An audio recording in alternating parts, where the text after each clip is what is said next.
I was rushing to finish homework when suddenly a screeching shout startled me. Julia, why did you hide the letter Ben sent me? What? You've lost your mind, Katie. I already gave it to you. And didn't you say this guy was too ordinary for you? Why are you such a liar? This Ben guy tried calming her down, but it was too late. Everyone around us was already whispering. Ugh, I was not to blame for this. Guess what? That girl putting on the poor me act is my sister, Katie. We once were really close, but suddenly, boom, she changed. Now all she does is pick a fight with me. Oh, thank God. Here are my people. My dance club friends. Only dancing could help liven up my mood right now. We were happily chatting on the way to practice when suddenly... Julia, where are you going? Get back to class right now. Finals week is coming.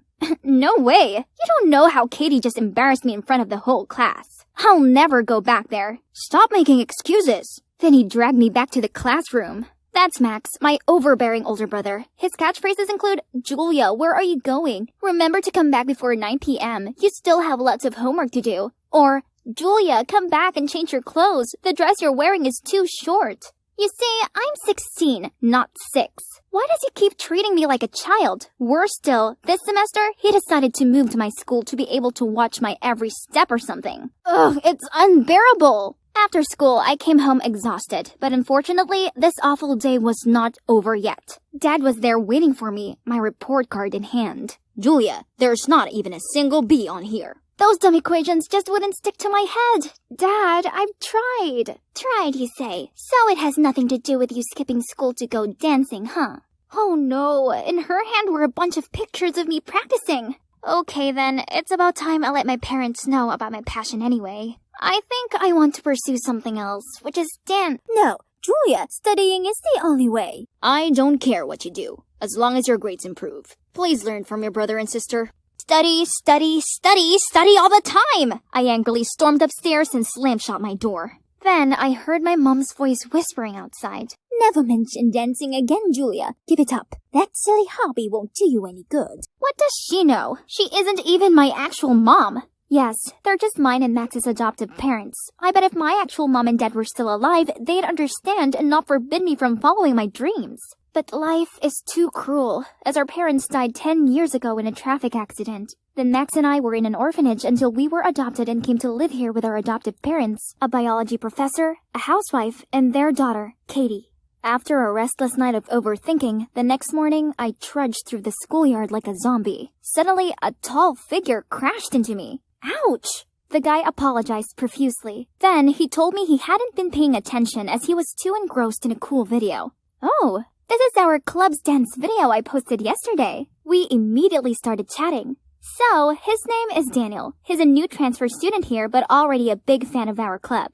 We were watching another video together when his phone screen popped up a message. Hey, are you free tomorrow night? Katie? Oh, that's definitely my sister Katie. Why does she have to appear everywhere? Anyway, after I parted ways with Daniel, I excitedly ran to the practice room to tell my friends about our new hardcore fan. I waved at them, but they just ignored me. Weird. Hey guys, what's wrong? Don't you know? Julia, yesterday your mom called everyone asking to disband the club. Your mom even blamed me for being a bad influence and distracting you from studying. So please, stay away from us from now on. What? My mom said that? How did she even know their numbers? You're welcome, Pumpkin. I've helped you introduce your dear friends to Mom. They seem to get along really well, don't they? Katie? Again? Why am I even surprised? I stumped after her. Then from afar, I spotted Daniel waving at her as they passed by each other, and she immediately turned on her flirty mode. I suddenly thought up a great idea. Well, just wait and see, my beloved sister. When Katie walked off, I quickly ran over to chat with Daniel, and it didn't take long for me to lure him into my trap. My friends are all going on about the new Jurassic World movie. Have you seen it? I want to watch it too, but I have no one to go with. Is that so? Actually, I was planning on seeing that movie this weekend. Let's go together. Bingo! The fish has taken the bait. Katie, you took away the one thing I love the most, and now watch me do the same to you. That Saturday night, I happily went to the cinema in a pretty dress. No sign of Daniel yet, so I got to my seat first. But, Julia, what on earth are you doing here? Oh, Katie, the prey even showed up by herself. Nice. She immediately jumped on me, accusing me of stalking and ruining her date. We argued loudly until a member of staff kicked us out. A few days later, Daniel and I met at a cafe he chose, but right away I saw Katie at the next table, again. She seemed to be waiting for someone. I walked over to her. "You're so persistent on being a third wheel." She was so angry but couldn't say anything. I went back to the table and sat with Daniel. "Huh? What? There's ketchup all over my dress! That does it!" So I lunged at her and we started brawling. And here we are, at the cop station, waiting to be bailed out. As soon as Mom arrived, Katie put on her waterworks act and sobbed about how I was trying to steal away the love of her life. I couldn't be around either of them anymore, so I left with Daniel. We weren't far from the cop station when Max rushed out from nowhere. "Stay away from my sister!" "And why would I?" Then my brother punched Daniel in the face. "What are you doing? It's Katie. She's the one who keeps messing with us." "No, Julia. Katie is just a victim. Stop seeing this guy." Great. Now even Max was defending Katie. I helped Daniel up and left with him despite Max's calls from behind. The next day, I was putting things in my locker when I saw Max and Katie passing by, looking real close. They were whispering something to each other, as if his real sister was her, not me. Fine then, if that meant I would stop being supervised. Katie still wouldn't leave me alone though. There were countless times she squeezed between me and Daniel, laughing with him as if I didn't exist. Another time, when we were about to kiss, she jumped out of nowhere, gave Daniel a concert ticket, then the two of them left together. So annoying. Honestly, it's no longer about taking revenge on Katie anymore. I do feel happy when I'm with Daniel. He seemed to want to be with me too, but why didn't he just reject Katie? But at least it was me he invited to the prom this Friday, not her. That night, I excitedly put on my prom dress, curled my hair, did my nails.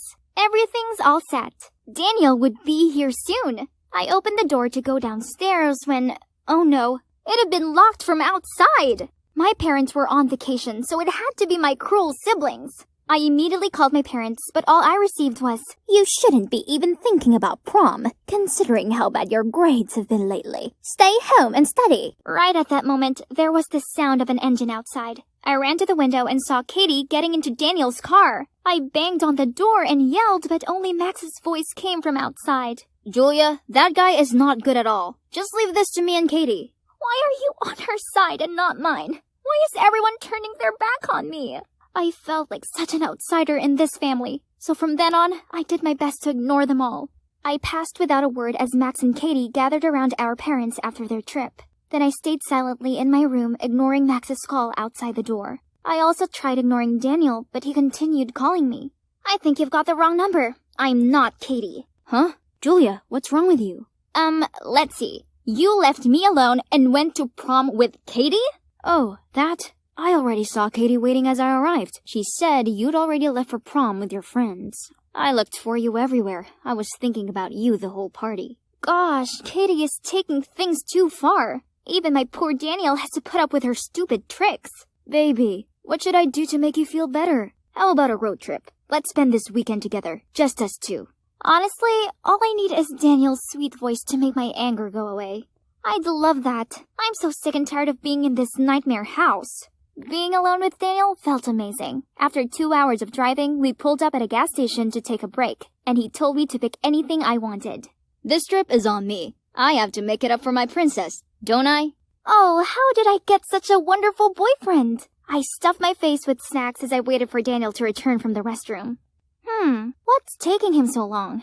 Just as I was going to step outside to look for him, the cashier stopped me. "I'm sorry, miss. You haven't paid for those. Also, your friend left you this." Then he gave me a bunch of papers. One of them was a note saying, "Surprise! Take this as your first life lesson, honey. Don't be so gullible. If you're wondering why you deserve all this, go ask your lovely brother Max. Dan." I stared down at the other papers. Receipts! This came to hundreds. He'd grab all these random things, including 5 boxes of Mountain Dew. Is this for real?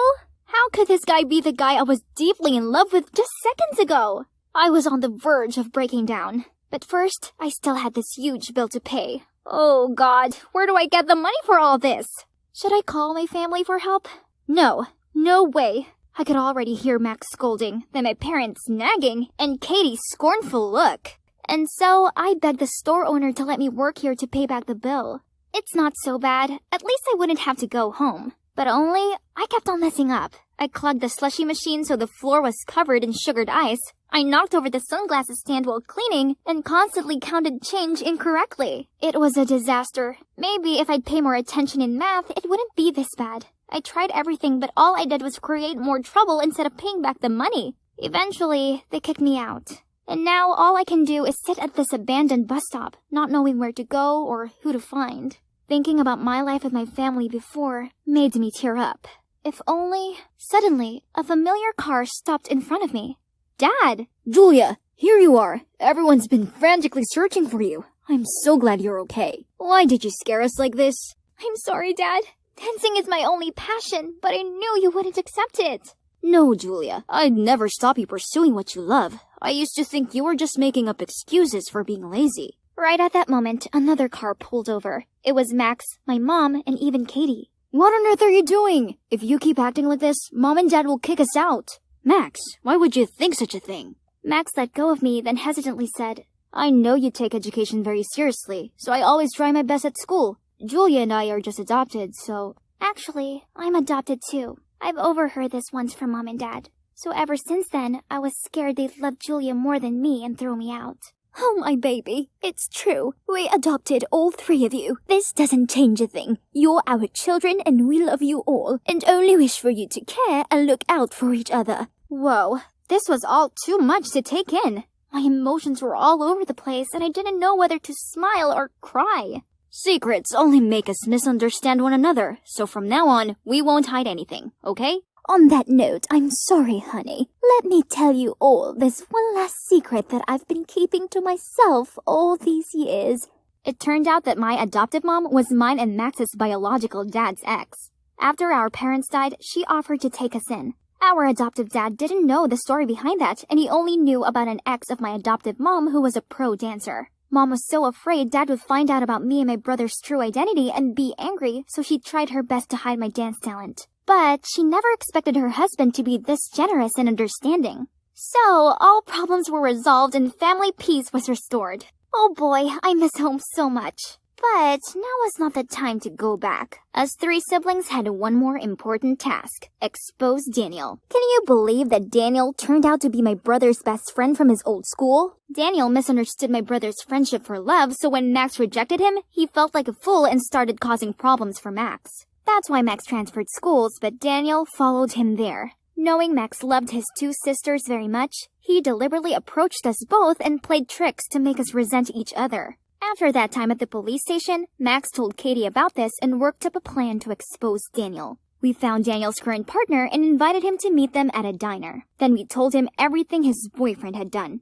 Needless to say, he was so angry he finished with Daniel and exposed his true face to the whole school. Facing a barrage of criticism, Daniel was scared and apologized to the three of us and promised to make up for it. Well, now that I have a happy family, I can freely pursue my dance passion. What else do I need? Just looking at Daniel being subservient is enough to satisfy me.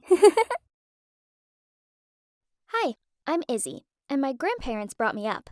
It's not that my parents weren't around at all, it's just that they worked in New York, and, well, they were workaholics, so I ended up staying with my grandparents. My sister, Beatrice, or B as we all call her, lived with my parents. I don't know why this was exactly. It just kinda happened. My parents visited every Christmas and occasionally during spring break, but not having them around was normal for me. Then one summer, my parents showed up with B and told me they were moving to town and we were all going to live together. At first, this was weird as I was so used to barely seeing them, but then I decided it could be good, right? But, well, living with a little sister was more complicated than I thought. It's kind of bothersome. In fact, B even pushed me, an average drama-free girl at school, into a bunch of nonsense scandals.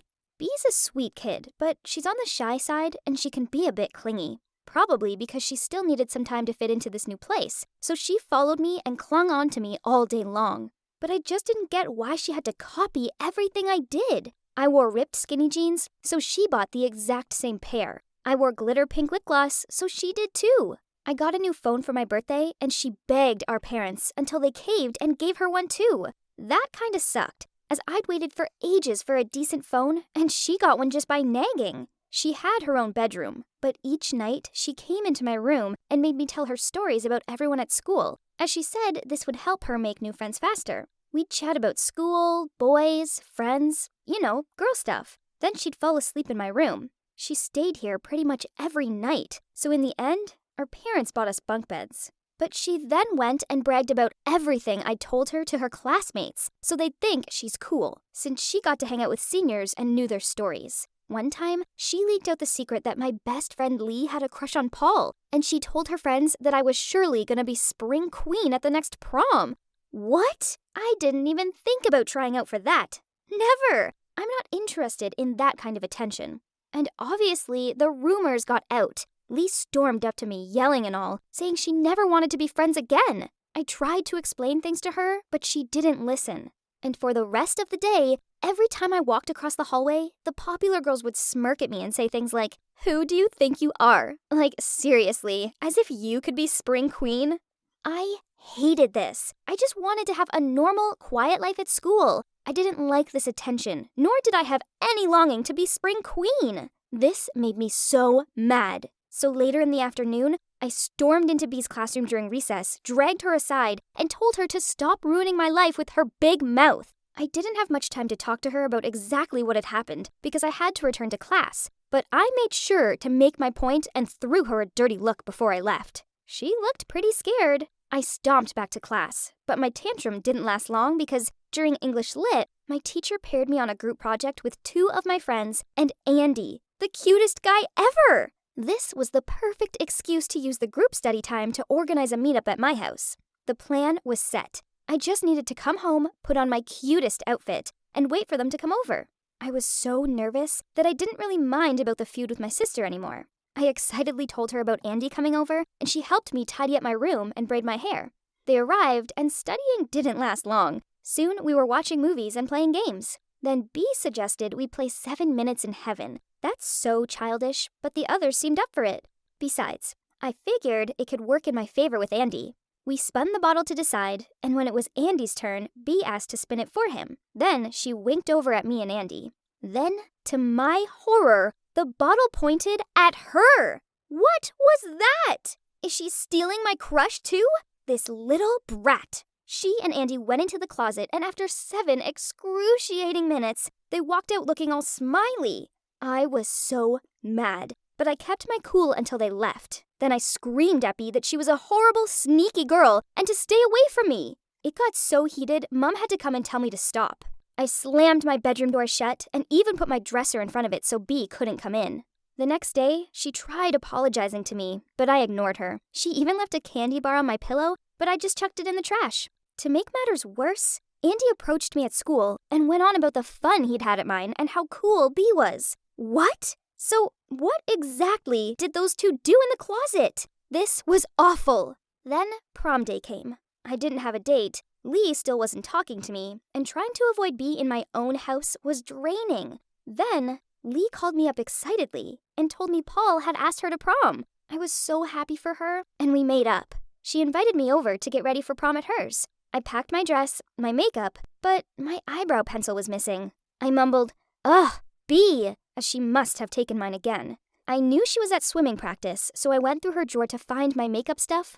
Nothing. Then I spotted something under her pillow. It looked like the end of a black pencil. This must be it. I took it out, but it wasn't an eyebrow pencil, just a normal pen. It was in the middle of a notebook. So curious. I pulled it out. That's when I glimpsed my name on the open page. So I picked it up to see what it was. It's her diary. I read through the first few pages. She said she loved me very much and that she was happy that she finally got to live in the same house as me. I found a specific page that was a little ripped. It was the day I yelled at her. I saw tears dried out on her words. She wrote how she really thought I was very beautiful and would win the Spring Queen title, and how she just wanted to help me and Andy get together, so she suggested the 7 Minutes game. And she tried to aim the bottle at me, but it went wrong. And that when she was in the closet with Andy, she was only saying nice things about me to him. And she also found out that Andy had feelings for me. Also, she wrote that sleeping alone was so scary, but she didn't want to bother me anymore. She said she'd ruined everything and wished she could move back to her old house. I felt so guilty, and I just cried all the way to Lee's place and later told her everything. I was not in the mood for prom anymore, so even though everyone complimented me on my dress, I couldn't enjoy myself.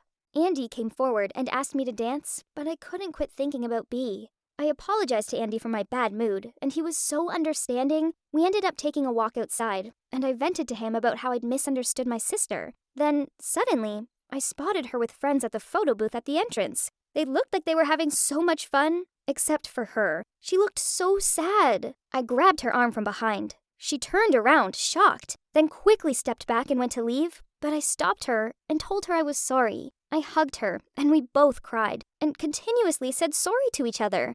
Then, I suddenly heard my name on the mic inside the venue. She then said, "Go, go! They must be crowning you as Spring Queen right now! Told you so!" Turns out, I wasn't Spring Queen, but I did make prom court, which I guess is kinda cool. I was wrong to ever be mad at B. She never meant to cause any harm. I know that now. Later that evening, Lee and Paul came over and thanked B, as it was basically down to her that they were now together. Then Lee winked at Andy, who was standing next to me, and said, "You should also thank B, because it looks like we're having another couple here." Talk about awkward. So we both just shrugged it off and pretended not to understand what she meant. We spent the rest of the night dancing and having a great time. It felt so good to have my best friend and my little sis back in my life. I've now realized that having Bella with me all the time isn't so bad. Yes, she's annoying at times, but all she wanted was to have her big sis around. And I guess I have to admit that I like having my little sis around too. Ever feel like your family is cursed? I live with my grandma, my mom, and my older sister. I'm surrounded by women, but not one man. It must be a curse, because my grandparents had a terrible marriage, and my parents' marriage was a total fail too. So this made my mom and grandma super sensitive around men. They thought all men were dangerous and always warned me and my sister not to go near boys. I'm Gemma, by the way, and my sister's name is Lacey. She's the sweet one, who always listens to what Mom and Grandma say, and I guess you could say I'm a rebel child. Most of my friends were boys, but of course, my family didn't know that. Whenever I spoke about my friends, I pretended they were all girls. Otherwise, my mom would probably kill me. Even though I was surrounded by male friends, when it came to love, it was a whole other story. I was actually quite shy about it all. Maybe my mom and grandma really had rubbed off on me, because whenever a boy told me he liked me, I didn't believe him. One time, in middle school though, I almost believed this boy. He said he had a huge crush on me and would even die for me. He would literally sit outside our front door from morning to night, waiting until I agreed to be his girlfriend. But he couldn't escape the wrath of my mom. When she caught him, she threw a bucket of water at him, and he immediately ran away. Clearly, he wouldn't die for me then. There were other boys who also said they couldn't live without me, but I still see them wandering around alive and well, so I guess my mom and grandma were right. Men are a bunch of liars. But there were always exceptions, and my exception was Brett. Oh, dreamy Brett. I met him in a record store, and we both went to grab the same record at exactly the same time. I was smitten from first glance. All those warnings about boys left my head, and I could barely see. My eyes had turned to heart emojis. The rest was history. We fell in love and became a couple, and eventually I plucked up the courage to bring him home. I bet no one could deny a cute guy like him, my grandma and mom included. Little did I know that I was just inviting him into the lion's den. As soon as he stepped into our house, he gave my grandma a hug and said, "You must be Gemma's mom. I can see where she gets her good looks." Then he turned to my mom and said, "Hi, Lacey. You're even prettier than in the photos." But then, of course, Lacey appeared, and the realization dawned on Brett's face, and he laughed and said he hadn't expected me to have such a young and beautiful grandma and mom. My mom and grandma were trying hard to hide their amusement, and Brett just winked at me. Oh boy, he was cunning. In the middle of dinner, when Brett went to the bathroom, I noticed my mom and grandma grinning at each other. They were up to something.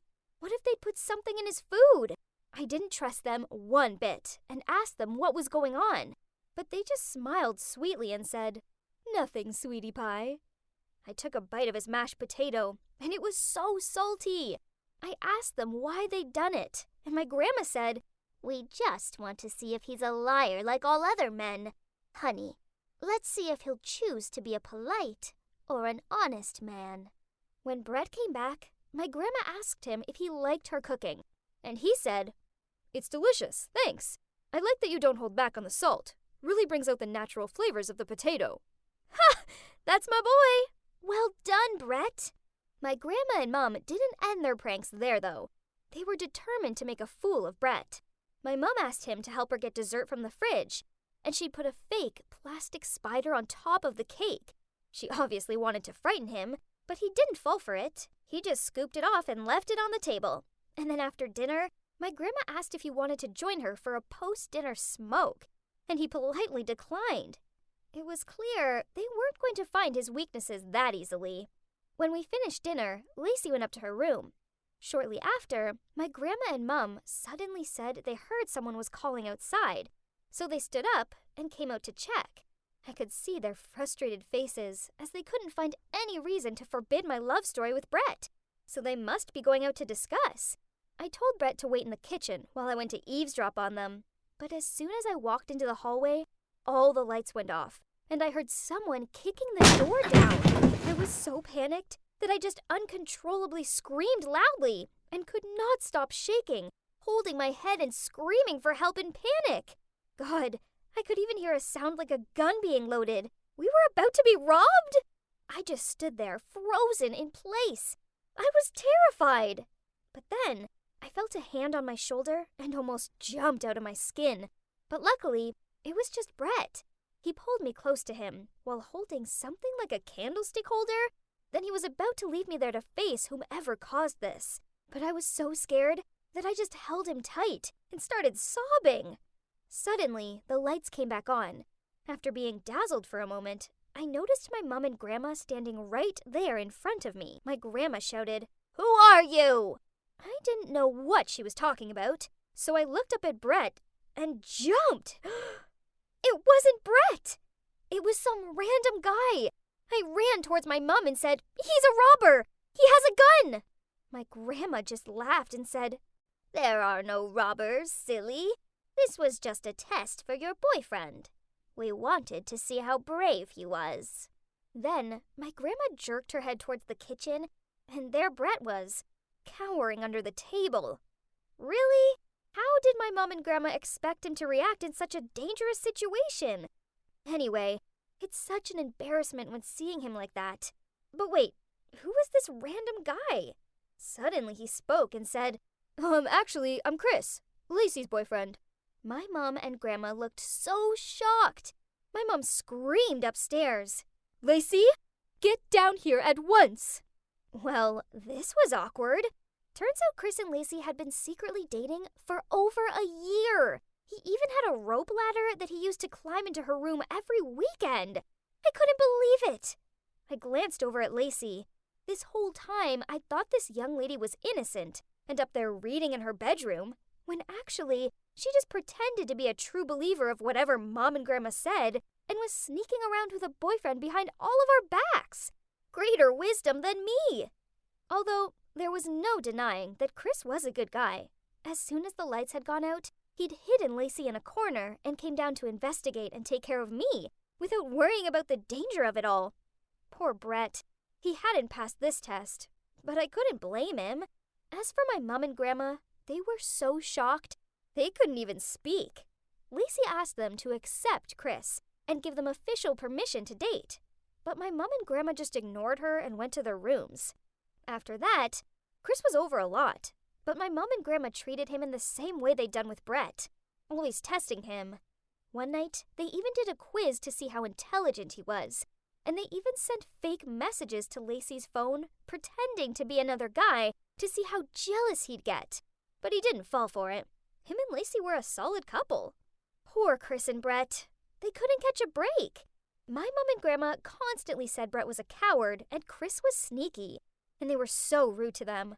I realized no man could ever please them. Their pasts still haunted them, and their prejudices were so extreme. But no matter how much they hated our boyfriends, Lacey and I weren't going to give up. My grandma's birthday arrived, and Lacey and I said we had a big present for her. Grandma's response was, "Girls, the only present I want right now is for you both to dump those boyfriends of yours. That's the only thing that will make me happy." Lacey smiled and said, "Sure, Grandma, anything for you."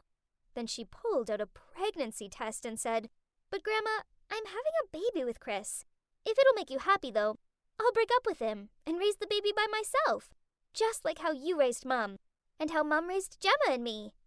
My mom and Grandma looked like they were going to pass out, and before they could say anything more, I continued, "Brett and I will break up too, although I want you to know how much I love him.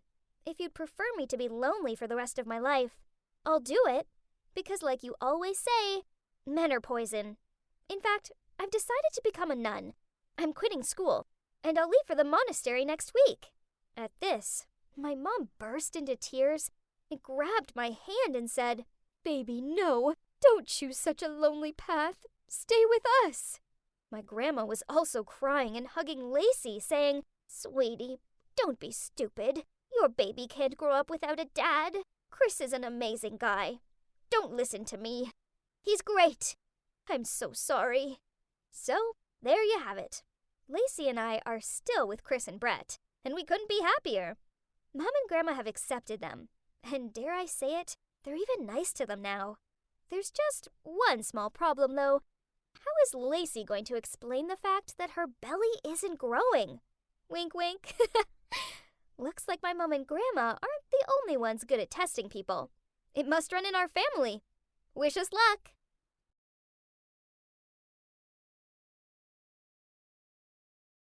So, this is the Roomba Club. Why isn't the guy here? Was I wrong? No way, I did lots of digging. Oh, don't take this the wrong way. I'm not a stalker. I'm just doing my job. It's obvious that there's something fishy about this case. Want to know the details? Please like and subscribe. I'm Faith McKinnon, the only daughter of a private detective. That probably sounds cool, but my dad is actually really carefree. Maybe that's why he only took on enough trivial cases to make ends meet. I haven't always paid much attention to his business, though. I mainly focus on studying, so our future can be brighter. What? What are you saying, sir? Yeah, I'm in. You can count on me.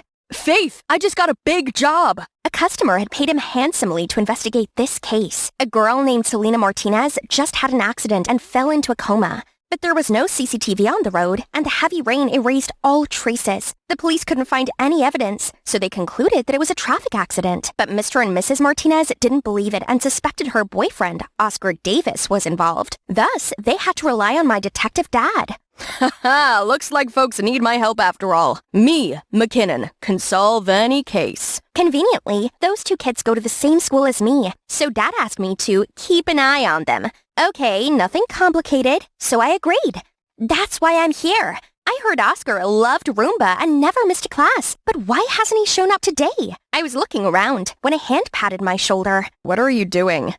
Sorry, I didn't mean to scare you. Oh my, am I dead? 'Cause I swear I'm seeing an angel. Look at his eyelashes framing those beautiful hazel eyes in that super touchable long dark hair. Hey, you still with me? Are you here to join our Roomba squad, princess? If so, you're looking at the right person. I'm Zane, head of this club. Yes, I'm Faith. I love Roomba. Well, joining this club will surely help me with my mission, won't it? But I knew absolutely nothing about this Roomba dance thingy. Gosh, how could they dance with those heels so freaking high? I tried to copy other students, but my legs were just not listening, causing me to stumble. And luckily, Zane caught me just in time. Are you good? Let me show you some basics before you hurt yourself. Or someone else. Then Zane took me aside, and we started to dance with his arms wrapped around my waist. With each twirl, I felt like he was pulling me closer and closer, and I couldn't stop blushing. Was Roomba supposed to always be like that? Then our eyes met. His gaze was so soft and dreamy and angry. Zane stopped in the middle, and his face darkened. Right at the door was Oscar. Zane immediately dragged him outside. I sneakily followed them to see they were quarreling at a corner. Drop your act already. Let me see Selena, please. You have some nerve asking to meet my sister after what you did to her. How many times do I need to tell you that I had nothing to do with her accident? Keep lying all you want, but I'll find evidence. You'll soon have to pay for what you did. Zane was Selena's brother? That meant we were on the same boat. The investigation could have been going much more smoothly if I'd known this earlier. I went straight to Zane, saying, Selena Martinez was your sister? Yeah, why are you— I'm helping to investigate her accident. Oh, really? Zane was surprisingly cooperative in helping me answer some questions for the investigation. My parents just can't help but suspect Oscar had something to do with it. He's kinda obsessed with our Selena. She'd rejected him many times, but he wouldn't stop pining for her, and eventually she gave in. But that only kicked in his possessive behaviors. He bought gifts and controlled what she wore every day. He followed my sister everywhere, even to the restroom to make sure she's safe, and climbed to her window to check her sleep every night. Jeez, that's crazy. Selena was having too much and decided to end things with him for good. But after that, she was found unconscious in an accident. It can't be a coincidence. I'm sure Oscar's obsession has turned into rage. Wow, it really was impossible to judge someone just on appearances. Oscar looked so nice, yet. To gather more information, I asked around about Oscar and Selena. Selena used to be kind of mean, but ever since she and Oscar became an item, she's like another person. Much kinder and nicer, I would say. Yeah, they were really sweet together. I was surprised to hear she broke up with him. Huh? Sweet? Are they talking about another Oscar? I even went to Oscar's neighbors and discovered that his mom was the head of the Medical and Pharmaceutical Association. All I heard were good things about him. Oh, that sweet boy. He always runs right out to help me carry groceries. He even gave me his phone number to call him when I need help. Oscar is a real good kid. Every year on Halloween, he decorates a whole haunted house for the neighborhood kids and stays out there until every last trick-or-treater leaves with a sack full of candy. Things are getting way confusing. It's like Zane and the others were describing two totally different people. Why are you following me? I looked up to see Oscar. I'm not. I tried to run, but he grabbed me. Please don't lie to me. I know why you're here, and I want to cooperate, because I too want this all to be over quickly. Only then can I see Selena again. Okay, I should give him a fair chance and make my own judgments about this guy. And I'm also really curious to hear his side of the story. I used to be picked on pretty often, until Selena started standing up for me. She was truly my knight in shining armor. And that's when I knew I'd fallen in love with her. And she actually liked me back. And that's when she came to do charity work with me for the first time. And we happened to meet in the Roomba Club and become partners. We were happy in love. Selena even bought me gifts and planned surprise dates. Things were good. Great, actually. But suddenly she broke up with me, then got into the accident. I just really want to see if she's okay. This guy seemed very sincere. A bit silly, even. He couldn't be the one who could scheme such a hateful plan, could he? But why does nothing match what Zane told me earlier? One of them must be lying. But who? Things were becoming perplexing. But that evening, when I got home, my dad told me that he had found a dash cam from another car which filmed the moment Oscar's car hit Selena's. Case closed. Who would have thought a $15,000 case like this could be solved so easily? I'm such a genius. With this pace, I'd be a millionaire before you knew it. Huh?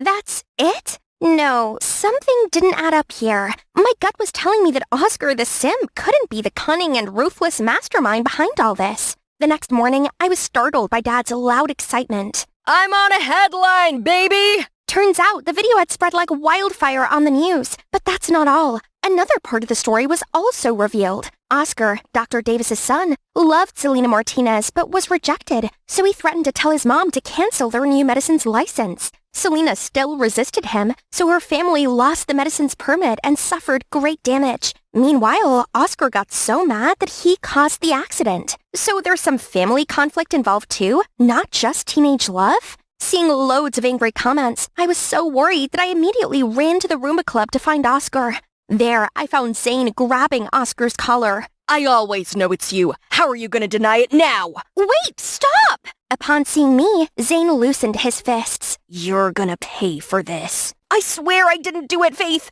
I don't know where that video came from. Please help me. I also felt things couldn't be that simple, so I came home to check the video again. Finally, I found something that was off. If the impact happened at that angle, Selena's left arm would have been injured, but it wasn't according to the hospital's record. Dad, I think the video of the accident was fabricated. We need to confirm Selena's condition before making any conclusion. Well, this case is already closed. The Martinez family asked me to wrap it up as soon as the evidence was discovered. Why such a hurry? They spent all this money but didn't want a thorough investigation? The next day, I decided to investigate myself. I disguised as a nurse to sneak into the hospital, but Selena's room was strictly guarded. I had to find another entrance. Huh? Is that Zane? Right then, he saw me and immediately dragged me into a corner, signaling me to keep silent. Be careful, or they will see you. What are you doing sneaking around? I'm afraid my parents might be doing something sketchy. Explain. I've heard them talking with the press to keep posting those defaming articles about Oscar's family, and they even mentioned something about revenge. So you followed them here? Suddenly, I was forbidden from seeing Selena as the doctor said she needed absolute peace to heal, but it feels like my parents don't want me to talk to her. Come to think of it, it's also them who made me suspect Oscar from the beginning. That's what I thought. But why should I believe you when you've been saying awful things about Oscar? Maybe you're working with them. Last semester I studied abroad. That's when Selena and Oscar started dating. All the things I knew about them were told by my parents. Actually, believe me or not, I'm going to find out the truth with or without your help. Seeing his determined attitude, my heart softened a little. If it's true that your parents were up to something bad, are you still willing to expose them? If so, what they did is just wrong, and I need to know why. Right at that moment, I got a call from Dad. Well done, Faith. You were right. That video was fabricated. I believe you, Zane! 3 days later, it was reported that Oscar's mom resigned due to the recent scandal. Then Dad showed up in an unusually neat suit. You better go get ready, kiddo. The Martinezes invited us for dinner to celebrate solving the case. I think they might throw in a bonus on top of the initial amount. My dad is quite the performer, isn't he? All right, time to solve this case. At the dinner, everyone seemed extremely happy, especially Mr. Martinez. Thank you so much for giving us the closure we needed for our daughter's accident. No, I have to thank you for giving me such a big case. Now people will line up to have me solve their cases. Haha. They kept toasting, laughing, and talking happily like two old friends. Then Mrs. Martinez went to get some more food for them. I turned to see Zane looking a bit sad. I didn't expect Dr. Davis could stoop this low. She got what she deserved. How dare she say our medicine was of poor quality and rejected the license? She almost ruined our plan to make loads of money. What a wet blanket. Luckily, we got quick-witted to stage a fake accident to frame our boy. Hearing that, Mrs. Martinez quickly ran to cover her husband's mouth, but couldn't make it in time. Aha! So you admit everything. I recorded them all. This will be evidence to expose you in court. We admit nothing. Check your recording. When I turned it on, it was all static. We couldn't hear anything. Unfortunately for you, this is the family business room, equipped with signal jammers and anti-eavesdropping devices, so you have no evidence. Mom, stop it. Right then, Oscar walked in, with Selena on a wheelchair. Why are you here? You're supposed to be at the hospital resting. All thanks to my mom. She knows someone in the hospital and could help Selena get out. Or else, how long were you planning to keep her locked up? It turns out Selena had woken up a week ago, but her parents kept it a secret. That's why Zane wasn't allowed to visit her out of fear that everything would come to light. Mom, that's not enough for you? You asked me to pursue Oscar at first to get close to his mom, but when the plan didn't work out, you then forced me to break up with him. But I've already fallen in love with Oscar for real. It broke my heart to do so. That night, I was driving in a totally lost mind and crashed into a tree. But who knows, my own cruel parents would use their daughter's accident as an excuse to frame Oscar and his family. Oh, honey, you're saying this because you're not well yet. No, we all know what you did. Just confess. Oscar and his mother are good people who don't deserve any of this. I love you guys. That's why I have to make it right. You ungrateful little traitor. Everything we do for you. But it doesn't matter. A court needs concrete evidence, not just the words of a girl. I'm really disappointed in you guys. I hope that you would step up and take accountability. You could have gotten a reduced sentence, but I guess now we need to turn in the real evidence. I held up the confession video of the person hired by Selena's parents to fake the dash cam. At this point, Mrs. Martinez fell to her knees, sobbing dramatically. I paid you to find the evidence against the Davises, not against us. Sorry, but we refuse to accept your money. We don't work for you. We work for justice. Soon enough, Mr. and Mrs. Martinez saw their day in court for their schemes, and the Davises' name was cleared. After the sentencing, Oscar's mom approached me and my dad. Thank you so much for fighting for the truth. You've saved our family's reputation. Our society needs more people who work and live for righteousness like you. I owe it all to Faith. Things would not have turned out the way they did without her master plan. From the fake resignation to Selena's hospital escape, and even arranging a play to expose the Martinezes. It's true that the apple doesn't fall far from the tree, isn't it? She's about to surpass my skill. I'll let you keep this for a few more years. It's true that I hadn't been interested in my father's job before, but this case made me realize my passion for solving crimes. So, we'll see. Now all the crazy things finally settled, Oscar and Selena are back together after everything they've gone through. They deserve to be happy with each other. Is this just me, or is their story really similar to Romeo and Juliet? Except in the end, they're happy together.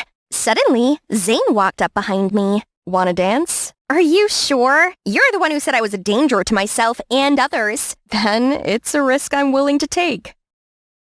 My most precious timekeeper. There's a saying that goes, when you fully trust someone without any doubt, you'll either have a person for life or a lesson for life. You bet I learned a valuable lesson because that quote manifested itself into my life. It was the summer of 2000, before our beloved smartphones and social media even existed. Elio, Tara, and I were exploring the glorious Barcelona. Spain was our first stop on our trip across Europe to celebrate high school graduation. That's 18-year-old me. I'd always wanted a partner who I could trust with my life and stick with me through thick and thin. But the boys I dated were too childish or selfish to be considered trustworthy, except for my sweet Elio. He's always so attentive and cared for me greatly, but somehow he couldn't ease my anxiety. At the beginning, I wanted us to have a couples trip, but then I decided to have my only friend Tara join us, just to be safe. My treat, of course. Only Tara stayed friends with me after many other greedy leeches tried latching onto me for my family's wealth. Sure, I got you, girl. I was thinking you might just chicken out without me. Ha ha ha. She knew me too well. And so our journey began. Why Barcelona, you asked? Because I wanted to connect to my Spanish roots since my grandparents met, then got married over there. Hopefully, Elio and I would be just like them. After weeks of sampling Michelin restaurants, 5-star hotels, and high-end nightclubs, we visited Las Ramblas Market, and so did dozens of other tourists. Ugh, are they not seeing me intentionally? I can't suffocate between sweaty people, so I let us out of the crowd. Here comes fresh air. But hey, where are Tara and Elio? I reached for my phone and suddenly remembered that Elio had my handbag. My whole life's in there. My phone, my money, my passport. Ah, police! Officer, please help! I'm lost and I don't have my documents on me. But why did they keep dashing their gaze to me, then to each other? Oh, they understood me. Then they signaled me to follow them, probably to the police station. What? This is a hospital. They think I'm nuts? No, this isn't happening. What do I do? Excuse me, you need help? That snapped me out of the panic attack. I turned around and saw 2 male supermodels. My. Hang on, time and place, Michaela. Turns out the guy who just approached me was Guzman. He's quite fluent in English and very friendly. Meanwhile, the cold one was Manu, who seemed to be watching me like an alien. I told him about my situation, then they led me to the U.S. Embassy. Luckily, they stayed to help me talk to the embassy staff, who I totally believe is the sloth from Zootopia in disguise. One eternity later, they said they'd help me find Elio and Tara, but it'd take several weeks. Ugh, that's it? What about me? I already told them I had neither money nor passport, right? Where do I stay? How would I survive? Right then, Guzman offered me to stay at his place and work at his family's restaurant in the meantime. Huh? Isn't that too generous to a stranger like me? These 2 beautiful and helpful people could be baits, but without any other option, I had to cautiously follow them. This was the first time I ever had to be on my own in a strange place, and the fact that their home was an old, slightly shabby restaurant didn't help. Mr. and Mrs. Rios, the owners, aka their parents, welcomed and fed me. I wasn't sure if the food was poisoned or not, but my rumbling tummy convinced me to blindly trust them for now. Then they showed me my room. That's nice. Perhaps a bit too nice, especially to a complete stranger. Am I gonna get kidnapped like when I was 5? If it wasn't for my bodyguard, I'd be living in a human trafficker's wonderland now. This room's only secured by a simple slide bolt, so I used all my strength to barricade the door with this wardrobe. Whew, that'll do it. I couldn't sleep much and got up pretty early, but it took me a while to remove my barricade and get downstairs. Scratch that, or I might give myself scoliosis. At breakfast, they asked me how I was doing. I could only mutter a few Spanish phrases from school and prayed for my Spanish ancestors' assistance, while their replies were too fast for me to comprehend. Besides, it sounded like they used a different language to communicate. Sensing my confusion, Guzman explained that people in Barcelona speak Catalan in their everyday life, not standard Spanish. Oh, right. Suddenly, I felt so alone among them. Unsurprisingly, when they opened, I was assigned dishwashing duty and organizing the storage room because I didn't speak any Catalan. Back home, I had maids and servants pick up after my every step. Literally. So working here was torture. Not to mention the hot weather here was draining me. My slow pace earned me Manu's glare, his annoyed frown, or sometimes a few words that I'm sure weren't very nice. Fortunately, Guzman was there to be the usual comic relief. I'm sorry, I don't know what I'm doing. De nada. You're doing your best, girl. Don't worry about that grumpy cat. Still, Manu was just one of my many problems. Everything seemed confusing, from how they tell the time to the metric system. Not to mention, mealtimes in Spain were always somehow 2 hours late. I swear, I almost blacked out from hypoglycemia the first few days. But today, Manu suddenly demanded I take a table's order. Maybe they sensed my nervousness, so they pointed at the dish they wanted from the menu. Gazpacho and pesto pasta? Got it! Call me Bear Grylls. Improvise, adapt, overcome is the way to go. A while later, I was just vibing in the kitchen when I heard a commotion outside. I ran out and realized the customer from before was coughing violently. What's happening to him? I saw Mr. Rios ran up to his date, asked a few questions, and checked his half-eaten pasta. His face suddenly turned pale, and he immediately called an ambulance. Michaela, did you, by any chance, not hear that he said he had a nut allergy? Perhaps. He told me his food should be nut-free because he's allergic, but that went over my head. Thank God the ambulance arrived on time, so he was okay. Still, Mr. Rios had to apologize, and that meal was on the house. And me? Manu gave me a piece of his mind. Why is he angry at me? He knew I didn't speak their language, yet he made me take their order. I wish I spoke Catalan so I could fire him instantly. Guess I'll have to fire myself. Adios. I was walking around aimlessly when Manu and Guzman found me. They said they were looking for me everywhere. Manu's awkward expression was very unlike his usual cool appearance. Sorry, you not know Catalan, I not know English. We, misunderstand. Go home, please, okay? Now I knew this guy seemed cold only because he didn't speak English. Seeing their sincerity, I followed them back. But will I ever return home? What if I'll never see my friends and family again for the rest of my life? The next day, I went to the U.S. Embassy and received shocking news.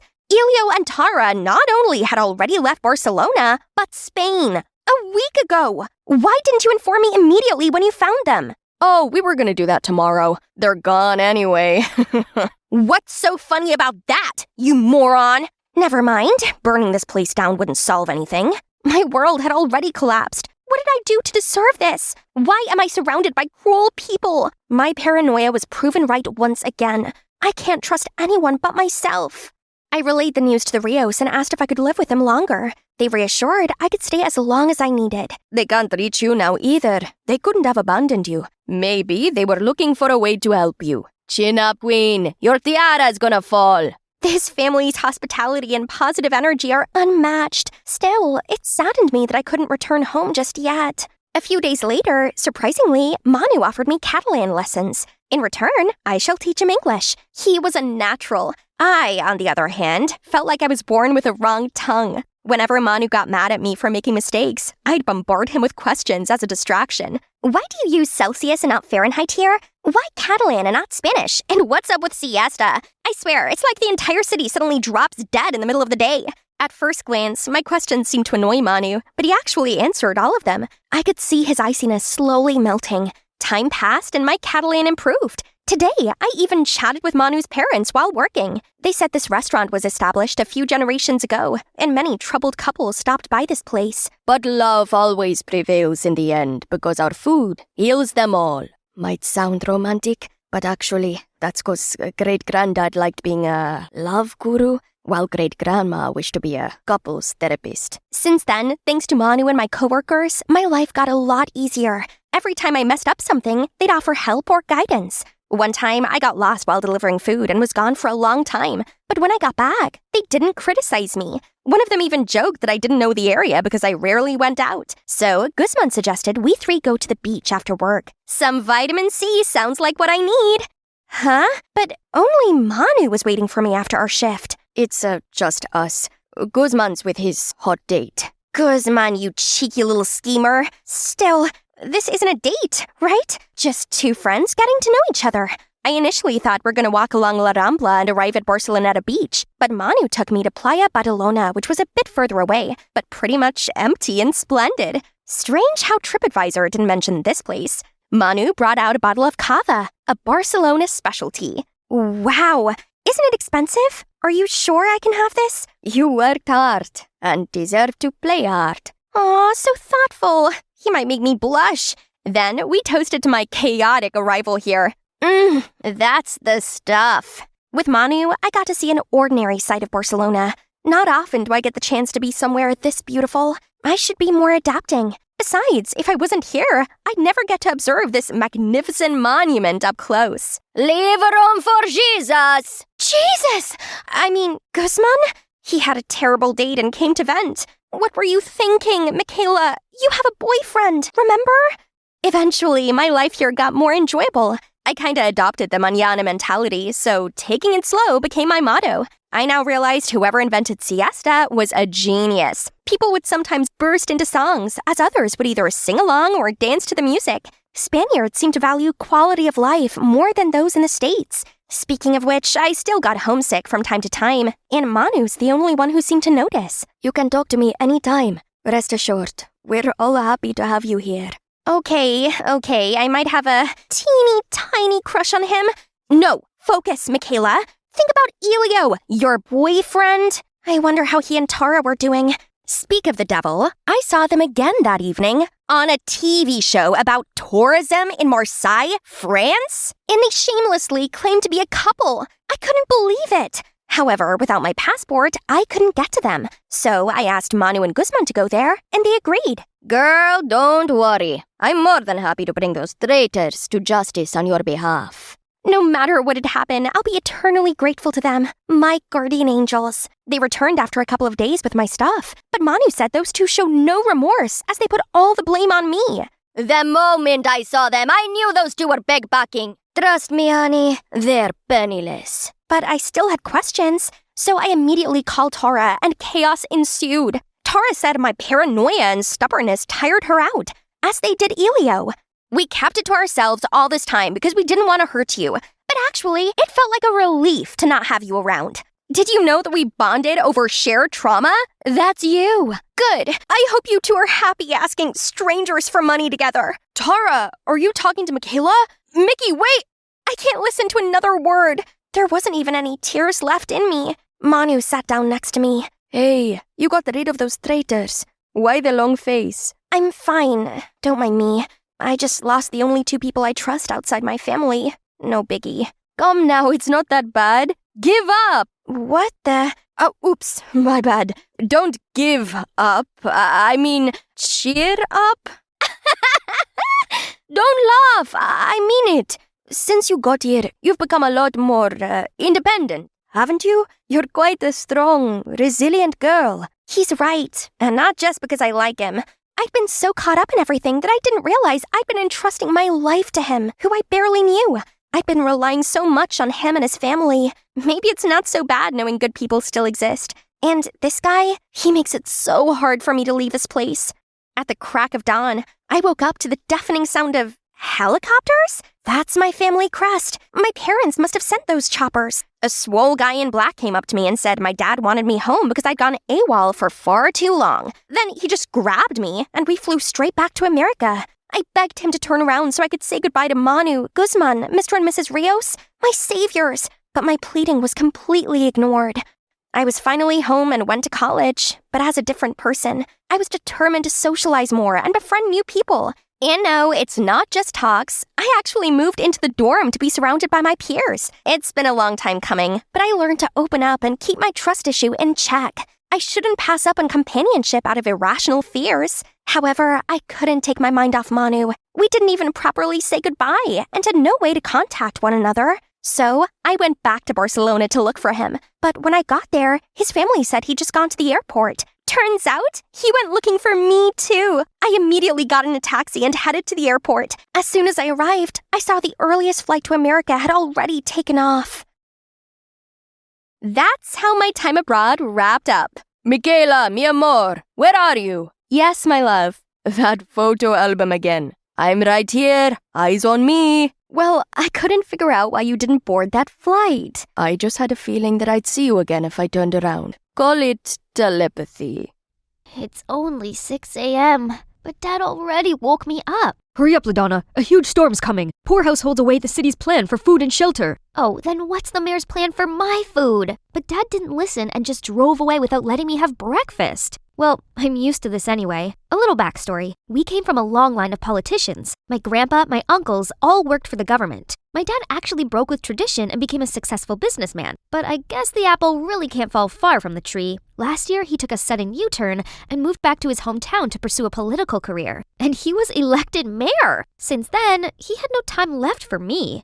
Not to mention the judgy eyes I had to face at school. You look fine. It's not you. It's your dad's new policy they're whispering about. Don't mind them, LaDonna. What do us kids know about politics anyway? Here they are, Kira and Troy, my only friends here. In fact, Troy's even in a similar situation. His mom is the chief of police, but he deals with it pretty well. Have you been to the White House? Does the key to the city really open anything? Can you tell your dad to ban homework? Seriously, how could Troy stay calm before these stupid questions? And even the teachers wouldn't leave me alone. They always put me in charge of things. Please, just because my dad has great leadership doesn't mean I do too, as if I wasn't already swamped with chores.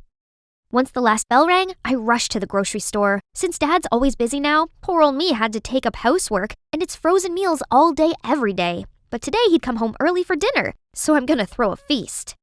Except, none of these tasted edible. What's the problem? I followed the recipes very carefully. Did I come home at the wrong time? No, Dad, a perfect timing. My apple pie's ready. You mean that smoking thing in the oven? Oh no! My only ray of hope has also turned to ashes! I immediately ran to the convenience store, grabbed all of the instant foods, and dashed home.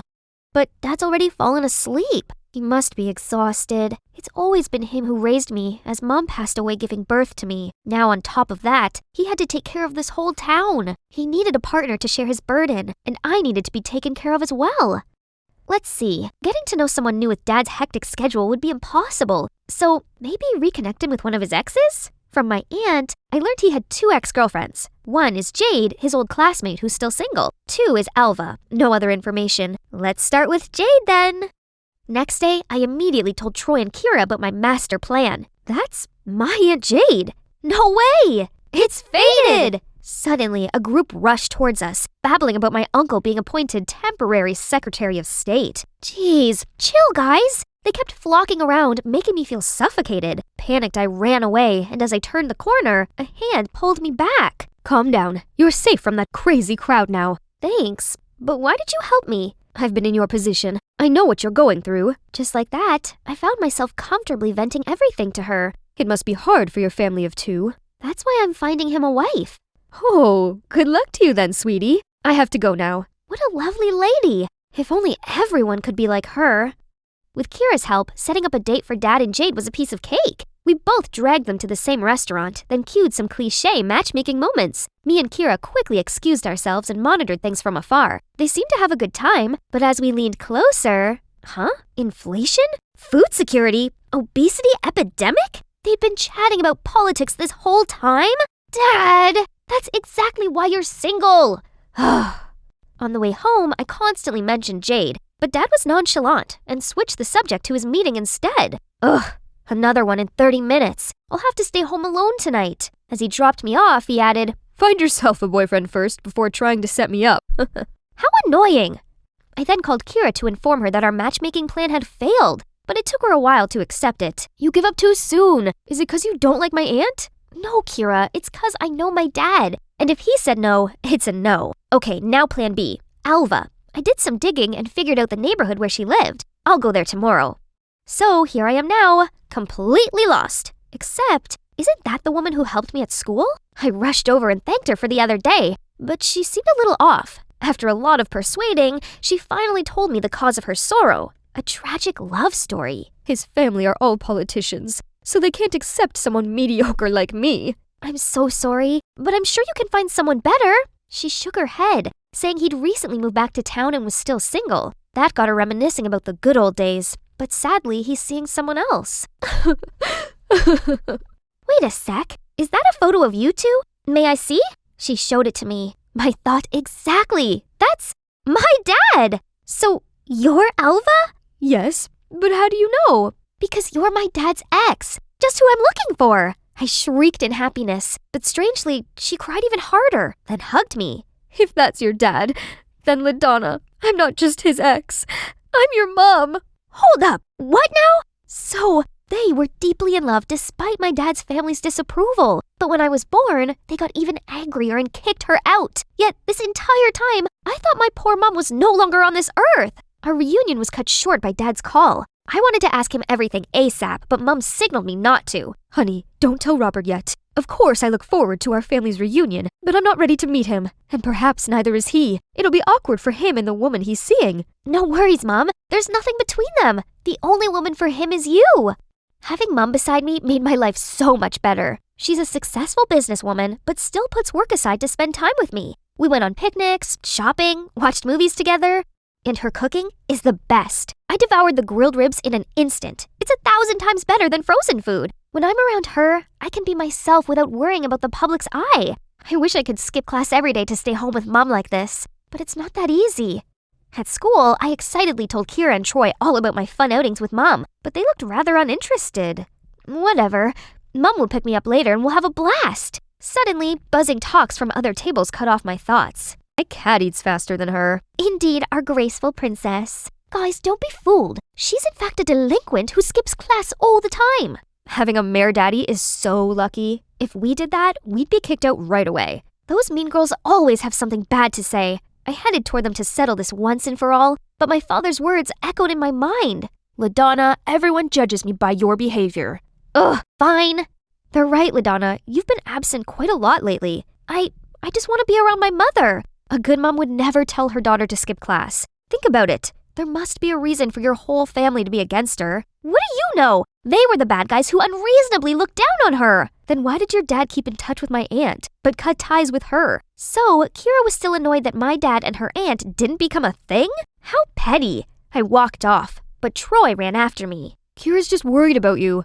Also, you're living in the same town as your mom now. You'll have lots of time with her, so don't play truant again, okay? Here, I've marked the important parts we learned during your absence. Troy has always been gentle to me. He's right. I have tons of time for Mom, but we can't keep sneaking around like this. My parents should reunite soon. I remembered the story of how my mom first met Dad and got an idea. What's so important that you have to come here in this weather? I promised to help out a friend. Please pull over here and wait for me.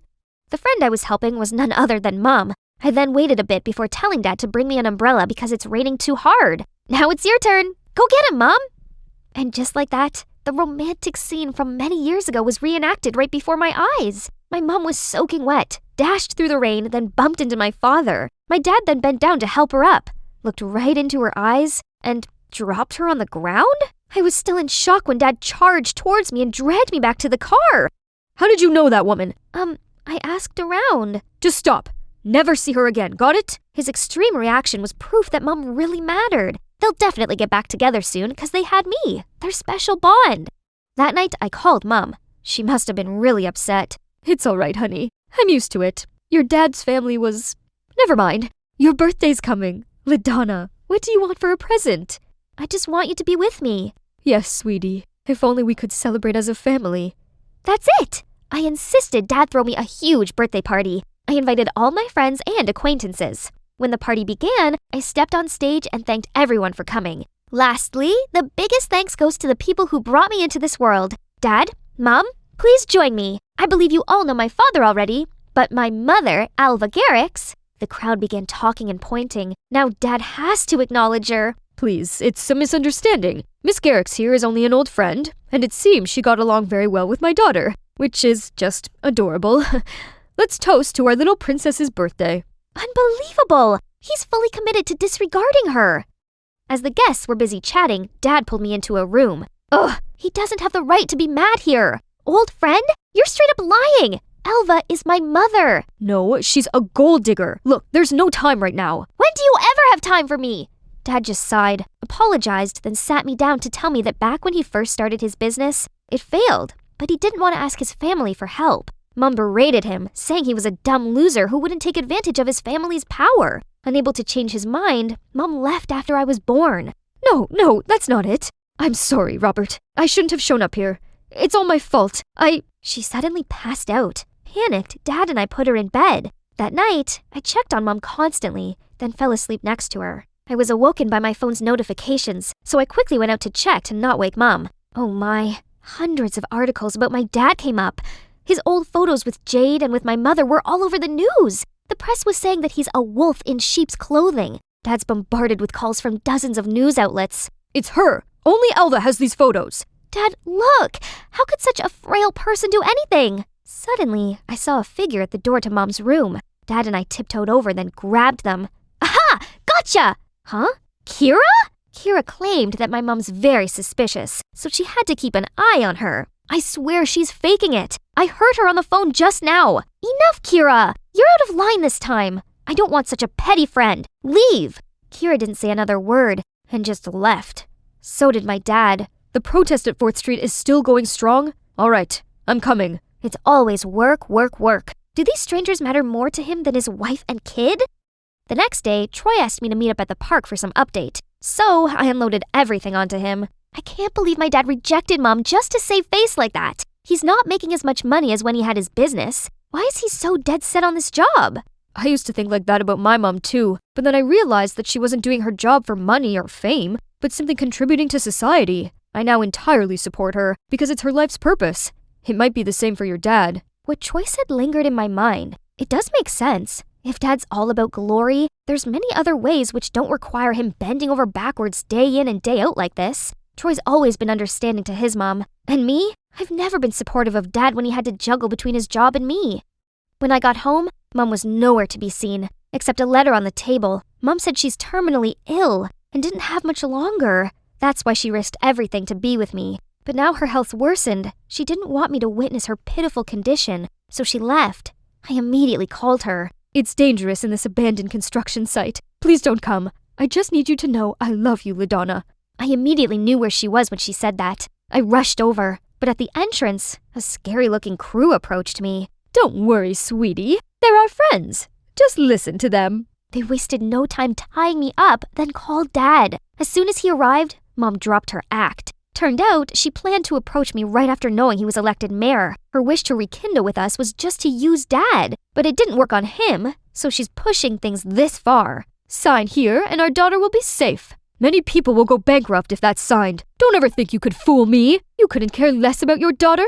Or are you still counting on those useless cops? Ma'am, you underestimate our law enforcers. It's Troy and Kira, followed by undercover policemen coming from all directions. Turns out, Kira actually heard the calls Alva made to her accomplices. She then told Troy and asked his mom to look into Alva. Coincidentally, the police had always been after Alva because she's been involved in a scheme that gave tenants a ridiculously huge debt. She colluded with the former mayor and wanted to continue the scam with my dad now. Before she's taken away, Alva still cried and begged for my help. I was nothing more than a puppet to you, and now you're talking about maternal love? A scammer like you deserves to be brought to justice. After Alva's arrest, I broke down crying. She's my mother. That's the only truth among all those lies. Dad hugged me and said sorry for everything. It's all my fault. I just foolishly fell into her trap because I wanted someone to take care of us. I'm sorry, LaDonna. You went through so much because of me and my job. It's okay, Dad. Now I see how meaningful your work is. I'm proud to be your daughter. And you too. Thank you.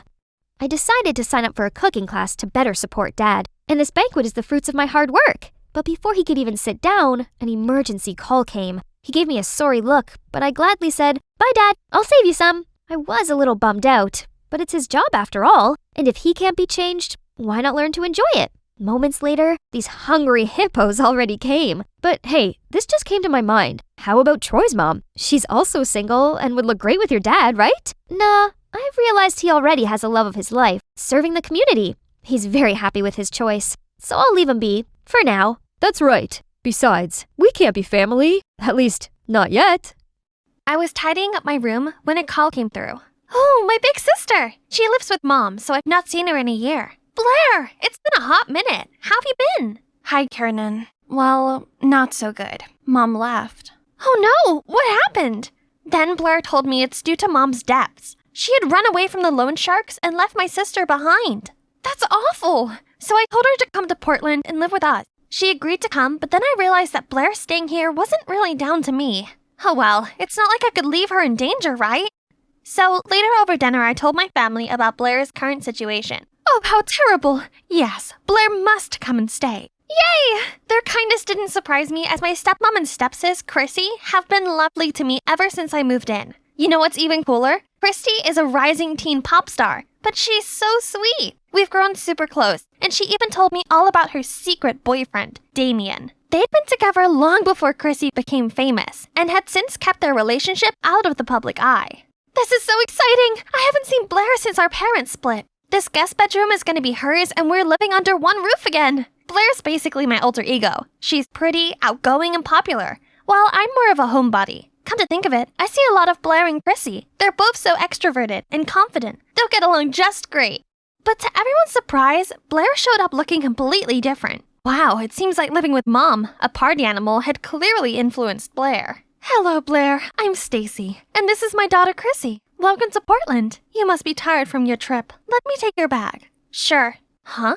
Doesn't it seem like everyone's excited about Blair's arrival, all except for Blair? Maybe she's just tired.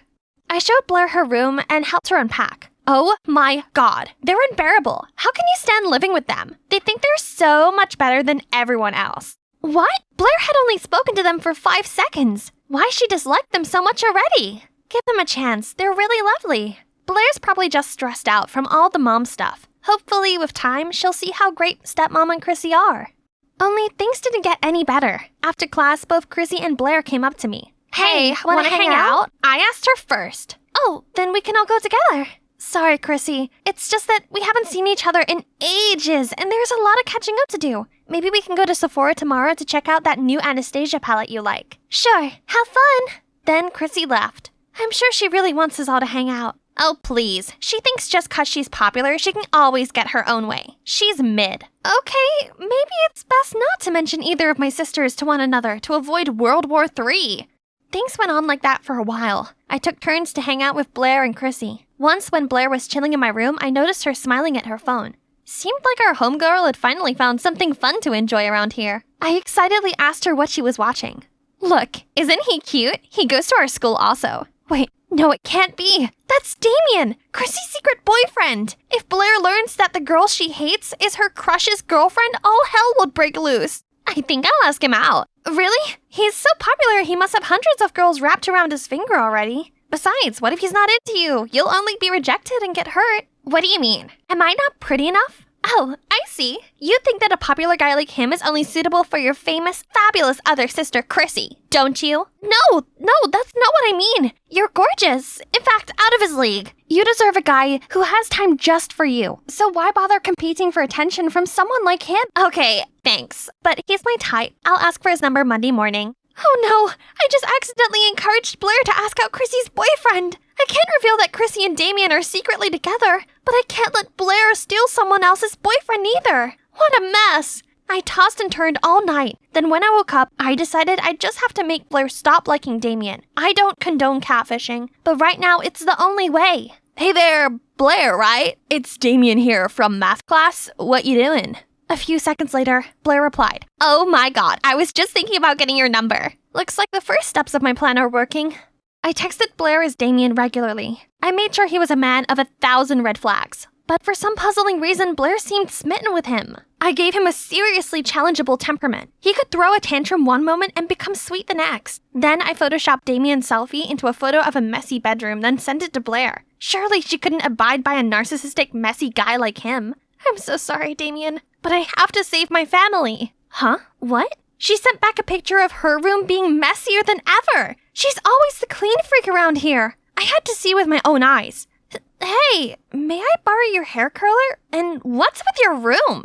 So what if it's a bit untidy? Neat people are total psychos. Okay, it's time to get personal. Blair's biggest pet peeve was being commented on her look. So when she sent Damien a selfie, I didn't hold back. Babe, can't you dress more ladylike? And you really should cover up that awful tattoo. Voila! That's how you wake up the beast inside this fierce girl. However, the next day, Blair showed up with a completely new look. Worse still, she walked straight over to Damien. I had to fake having an emergency to prevent a disaster from happening. Afterward, I texted Blair. I'm not ready to let everyone know about us yet. Please understand, babe. You know I like you. There, that should stop her from trying to approach him again. Even so, during lunch, Blair wouldn't stop blabbering about Damien and showing me his texts. Isn't he quite rude? You don't normally let guys tell you what to do. He's not. He's just opinionated. I'm into that. No, he's horrible. I don't understand why you like him. He's sweet. You just don't know him like I do. Our love is complicated, but that's what makes it special. Seriously, you called that love? What do you know? Okay, little Miss Love Guru, if you're really that experienced, make that guy your boyfriend. Succeed, and I'll give out the love of my life. If not, I'll do as I please. What Blair is daring me to do was impossible. That guy, Adrian, is as popular as Damien. While Damien's the friendly one, Adrian is nicknamed Jack Frost due to his icy cold exterior. Rumor has it, no one has ever seen him crack a smile. Surrender? As expected. Then step aside, sister. Not knowing what else to do, I agreed to the bet. This is for Blair, for Chrissy, for Dad's happiness. Hi, Adrian, right? Are you free tonight? Or whenever. He gave me this cold glance, then went back to chatting with Damien. Please, I'm just trying to win a bet with my sister. One smile from you is enough to save the fate of an entire family and stop 2 girls becoming homeless. Can you just... Adrian gave me this odd look. Then he burst out laughing and took my hand. Sure thing. Can't wait for our date tonight. I left in a haze of confusion. That really just happened? Adrian must be messing around. But nope, he actually showed up at my doorstep that evening. This meant I'd won the bet, right? So I called Blair over to show her, but she just brushed it off. That proves nothing. Talk to me when Ice Boy professes his love for you. Man, I guess this means I'm going on a date. The tension in here was palpable, so I decided to break the awkward silence.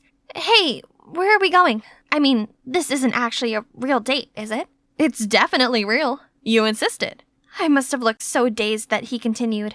Don't worry, I'm not messing with you. Anyway, I think you'll like where I'm taking you. I used to think he was incapable of smiling, but turns out he looks even cuter when he does. A drive-through cinema? Wow! I'd seen these in old movies, but I had no idea it still existed. So, what's the deal with your sister Chrissy? You mentioned the bet? You know that Chrissy is my sister? Of course, it's not exactly hidden. Besides, I'm friends with Chrissy's boyfriend. So, you know? Yep, there's no secrets between me and Damien. And don't worry, I have his back. So, can you answer my question now? I like this different side to Adrian. So before I could stop myself, I told him how the bet wasn't with Chrissy, but with my other sister, Blair. And I was catfishing Blair as Damien to protect my family, but it's barely working. Whoa, that's intense. Secrets make things complicated. Life sure would be easier if we could just be ourselves. So, why did you decide to go on a date with me? Don't you think it's weird? No, not really. Beats how girls normally ask me out. I arrived home feeling on cloud 9, but then I walked past Chrissy's room and saw her upset. I asked her what's going on. It's Damien. He wants us to go public, but I told him I'm not ready yet. I like having this part of me private, and I don't want Damien to be open to backlash and scrutiny. But he didn't understand and thought I was embarrassed of him. Oh, Chrissy, what a pain. Give him time, I'm sure he'll come around. But the school performance is in a few days. How am I supposed to take the stage in this state? I hated seeing Chrissy so downhearted like this.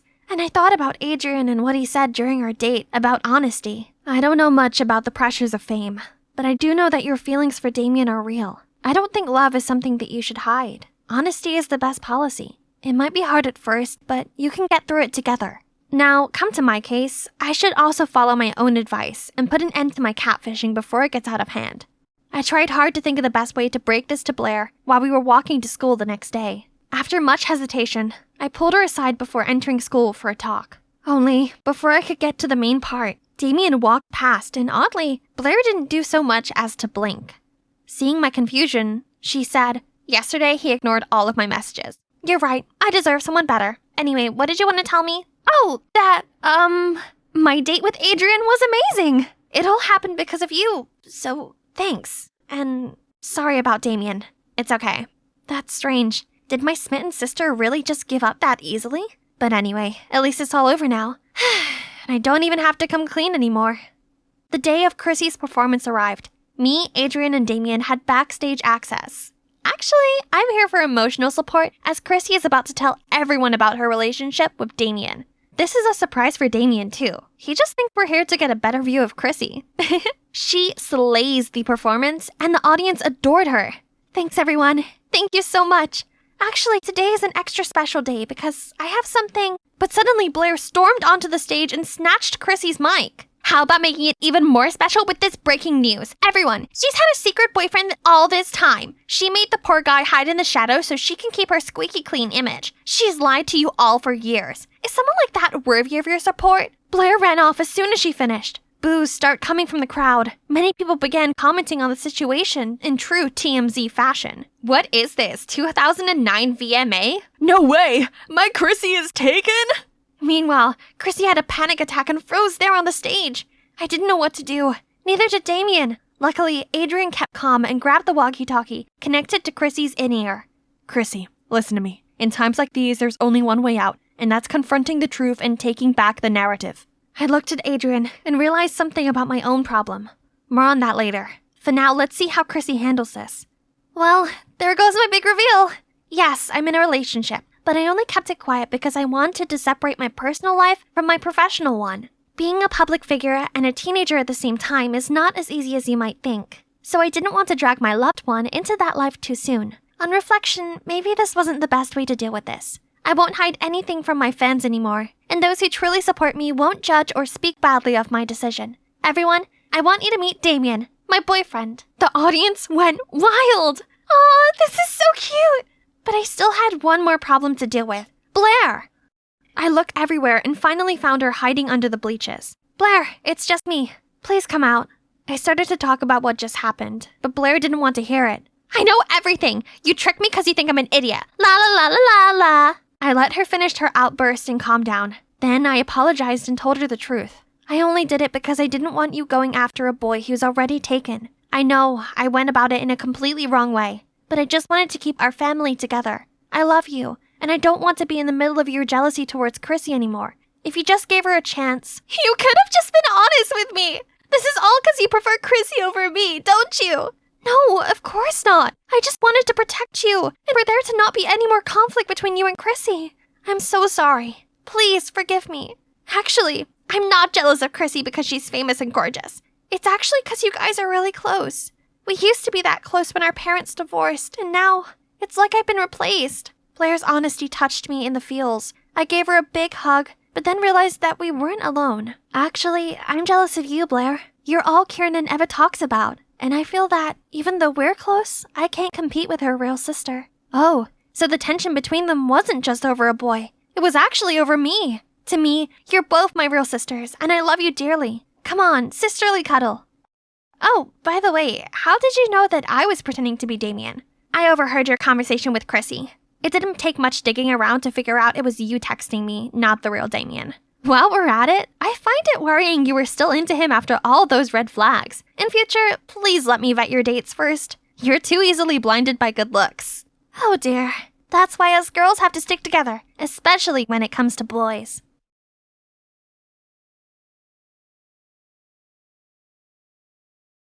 Aha! A snowstorm's coming! Perfect for a race. Let's go, my loyal soldiers! Looks like a big storm, guys. Shall we head home?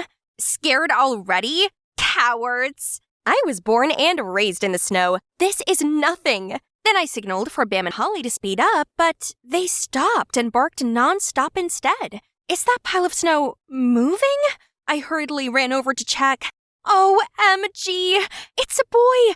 No, an angel with blonde hair. My heart was racing. Is this love at first sight? Help me. No matter how much Eldon and Era objected, I insisted on bringing this guy back to my place. I had to take care of him myself. Oh, looks like he'd woken up. Are you okay? Where am I? You're in my house. I'm Brenna, by the way. I found... Oh, God. Huh? What's wrong? Something on my face? No. It's just that you're too beautiful.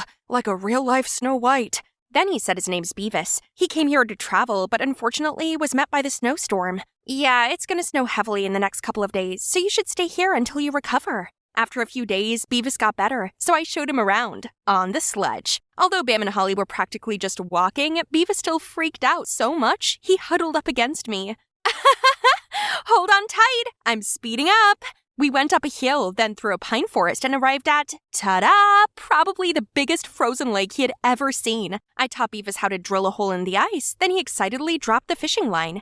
The following days, I continued taking him sightseeing, and we were basically inseparable. We went to see polar bears, kayaking among the icebergs. I taught him how to make instant snow by spraying boiling water into the cold air, and we even watched the spectacular auroras together. Wow, I've never seen such beautiful scenery before. Yeah, and I'd never seen such a beautiful face before. Just like that, Beavis spent day after another with me here in the Arctic. It's been so much fun, but for some reason, my friends Eldon and Heir were not having any of it. They seemed to hold grudges against him or something.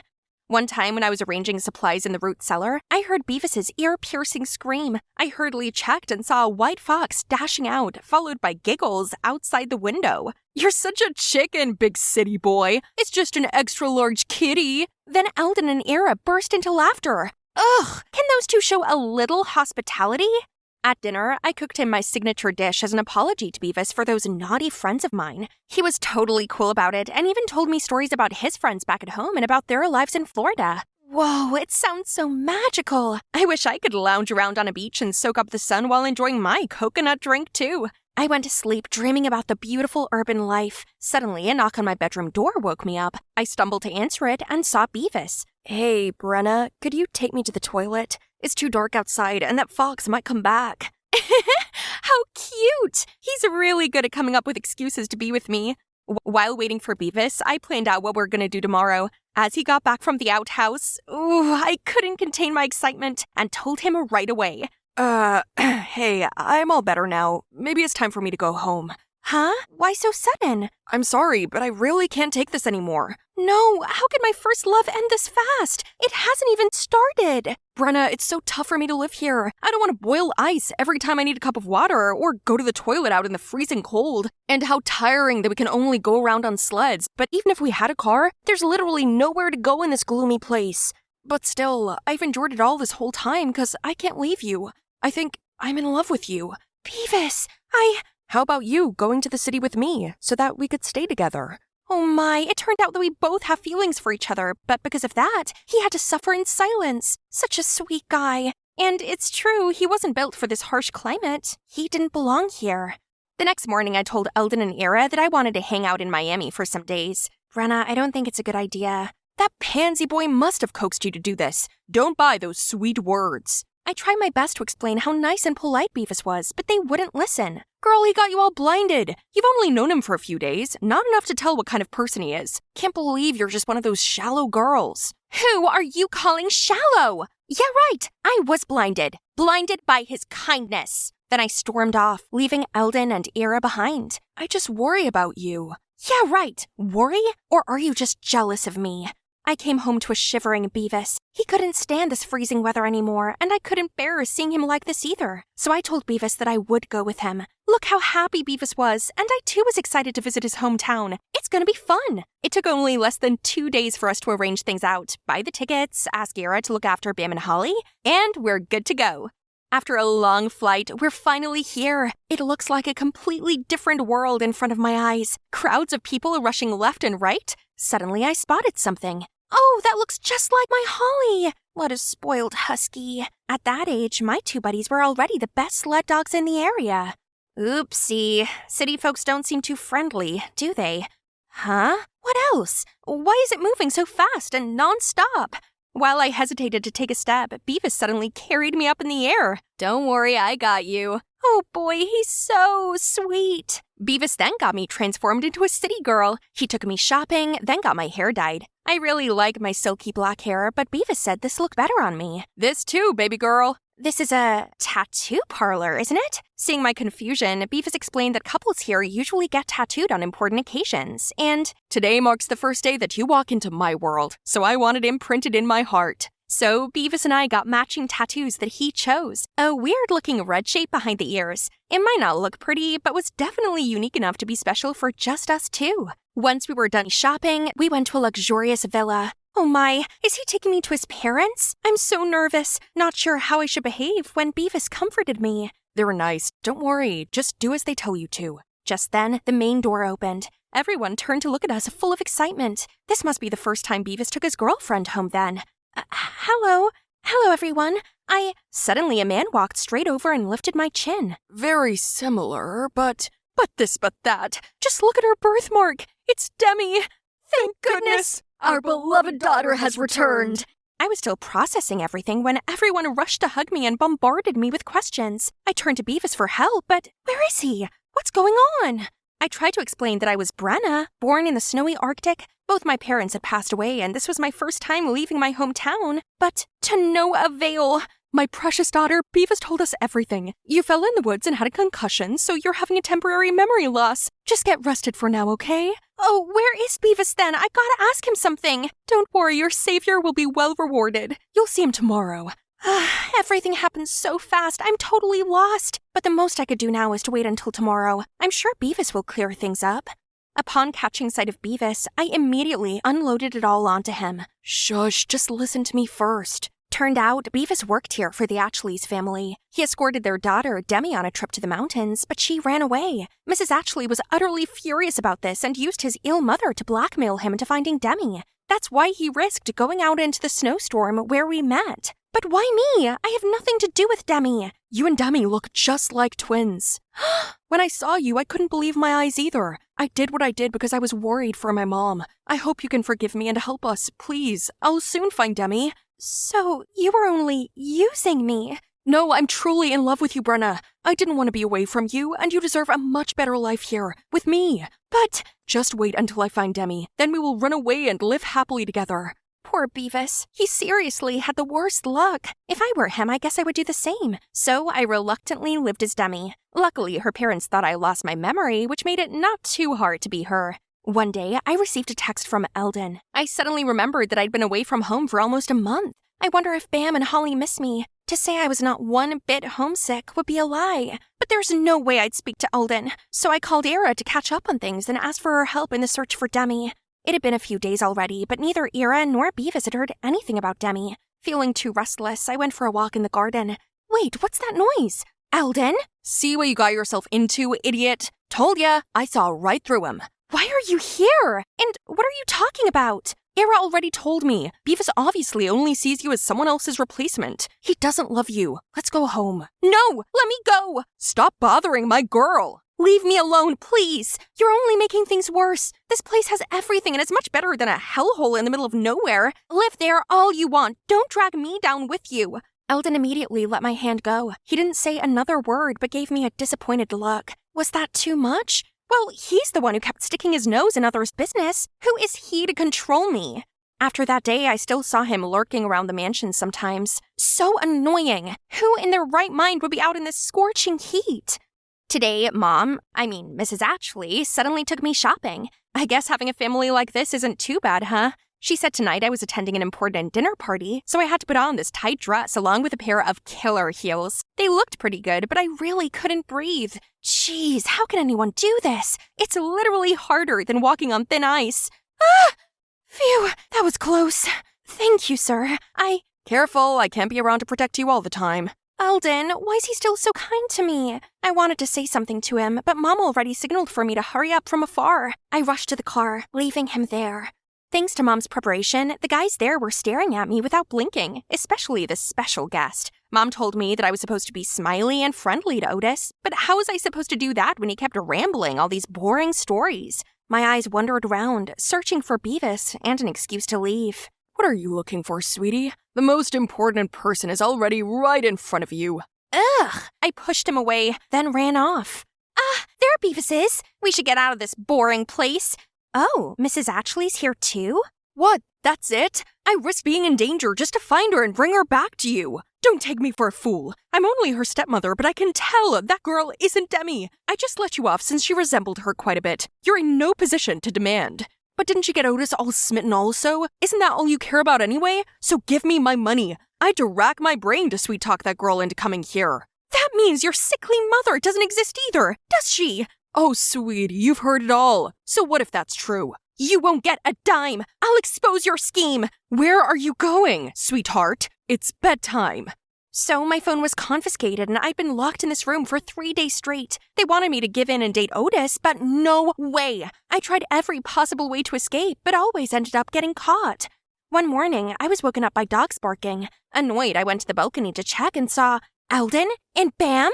Eldon signaled for me to stay calm and flew a paper plane to me, then swiftly left. Let's see. Fine then, if that's what he wants. Let's end things here once and for all. I agreed to date Otis like the Ashleys demanded. I even enthusiastically chose my own outfit, did my makeup with a cute hairstyle. Mr. and Mrs. Ashley were very pleased with that. They couldn't hide their excitement and even stood at the gate to welcome Otis when he came to pick me up. As his supercar arrived, Otis, the preppy guy, had just stepped out when Eldon signaled Bam to charge at him and scared him away. Meanwhile, the Ashleys were screaming for security. I was gonna leave in the midst of the chaos, but don't you dare run away! Ugh! Holly jumped out of nowhere and made Beavis fall to his knees. Holly then bit on his pants and dragged him around. Good job, baby! Right then, a car stopped in front of us, and a girl stepped out who looked just like me. This must be Demi! Who are you? Why do you look exactly like my daughter? What kind of father are you to not recognize your own child? This is precisely why I ran away from home. After that, Demi exposed her stepmother and Beavis's evil plan in my stead. Demi's dad frantically apologized to his daughter and admitted that he'd always been so caught up with work that he overlooked family and his wife's scheme. Get out of my sight at once, and don't even think about bringing a dime with you. Then Eldon dragged me into the car, and in the driver's seat was Ira. Thank you, Ira. Just me? Eldon did most of it. I shyly looked over at Eldon. Thank you, and I'm sorry. It's okay, we're friends after all. I'll take care of you at all costs. Anyway, just hope that you've learned your lesson now, Brenna. Not all that glitters is gold. Eldon's right. This beautiful city is glamorous, but I don't belong here. I belong to the wind and snow, to the winterland I call home. Time to go back. The trip to the city was like a fever dream, but let's leave it all behind, 'cause I'm busy racing with Eldon. As expected, he's always as slow as a turtle. Hi, this is for you. For me? What's the occasion? The day we stop being friends. Brenna, what do you say if we become more than friends? Why is he always late? I've been waiting for my boyfriend Kevin for the last half an hour. I craned my head to see if he was coming, but the only people around were a cuddling couple. I watched the guy kiss his girlfriend on the cheek, then led her over to the Porsche parked nearby. Oh wow, if only... But wait, that guy... Oh my god, it's Kevin! Thanks for the gift, babe, but wouldn't this Gucci wallet look even more perfect with a pair of Brioni pants? You jerk! I shouted as I threw the cake I was holding at his shocked face. To the surprise of the new girlfriend, he immediately denied knowing me and made out I must be crazy. What? However, once the girl got in the car, he turned to me. We're done. You may have a pretty face, but you're just some poor little orphan. What did he just say? Poor little orphan? I trusted him. I loved him. But it turns out he was just a lying, cheating gold digger. My heart ached through this betrayal, but I still had to drag myself to work. Oh, I forgot to mention, I'm Linda. I've lived at this orphanage since I was little, and my job is to take care of the vegetable garden. If only one day a king would appear, tell me I was the long-lost princess, then take me back to his magnificent kingdom. I was just putting on my gloves when a nun rushed over to me. Oh no, busted. I was gonna get nagged for being late. But to my surprise, she smiled as she handed me a piece of paper. Oh my god, I can't believe it! I've been adopted! Curious, I flipped the paper and checked my adopter's information. Huh? Their year of birth was only 2000? I was eager to read more, but the nun took the paper back. I must have misread it. No way my adopter is barely older than me. The nun pointed to the gate. A Mercedes was there with a bodyguard in black. Next to him was a woman wearing a long skirt, a mask, and sunglasses. Is that the person who adopted me? Am I finally going to be a rich mistress living in the big castle with my millionaire parents? Well, yep. I'm now sitting in this expensive car with my adoptive mother.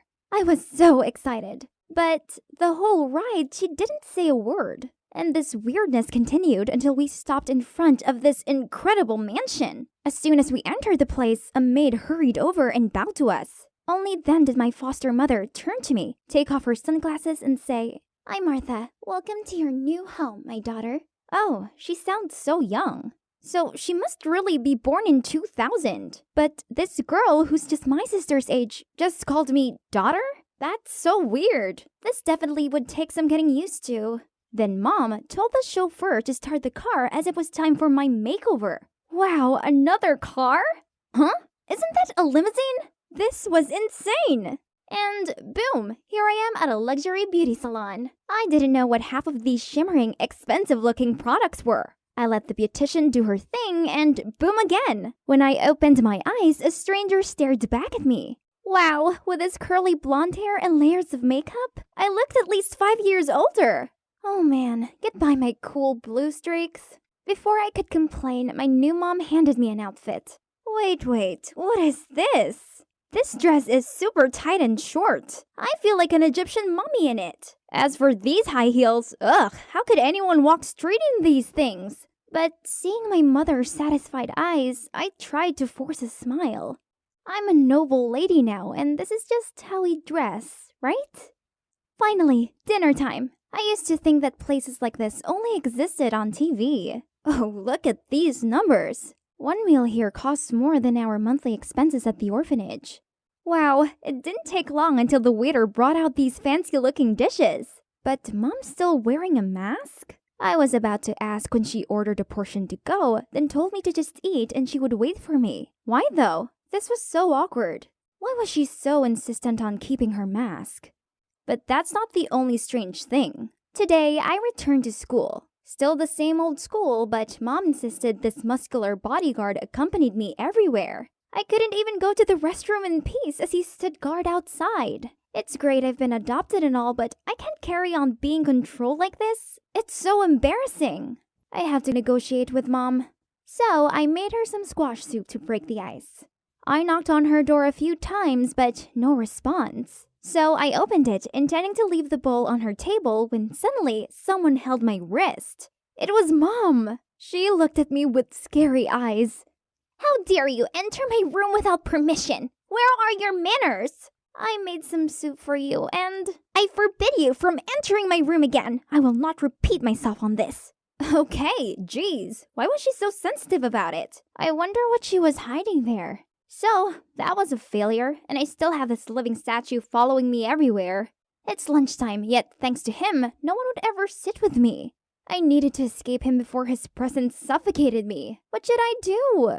Finally, after overhearing some students mention that the vending machine had run out of orange juice, I immediately asked the bodyguard to get some for me. Ha! I'm sure he won't find any even if he dug up this whole school. Success! How great it is not being supervised by that giant rock of a guard. I was in the field joyfully chatting with 2 of my friends, but I didn't even get to finish my story before the bodyguard showed up again. Great, now you've scared my friends off. There he goes again, being all silent and still. Ugh, this was so annoying. I need to set up a date to apologize to my friends about that incident. And of course, we have to finish the gossip we were talking about. But how could I possibly avoid my bodyguard? Aha! I just sneaked out of the kitchen's back door, and there's only this fence left between me and freedom.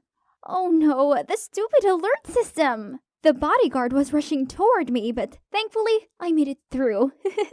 But then, oh snap. Before I could process what was going on, Mom was glaring at me and gave the guard an order.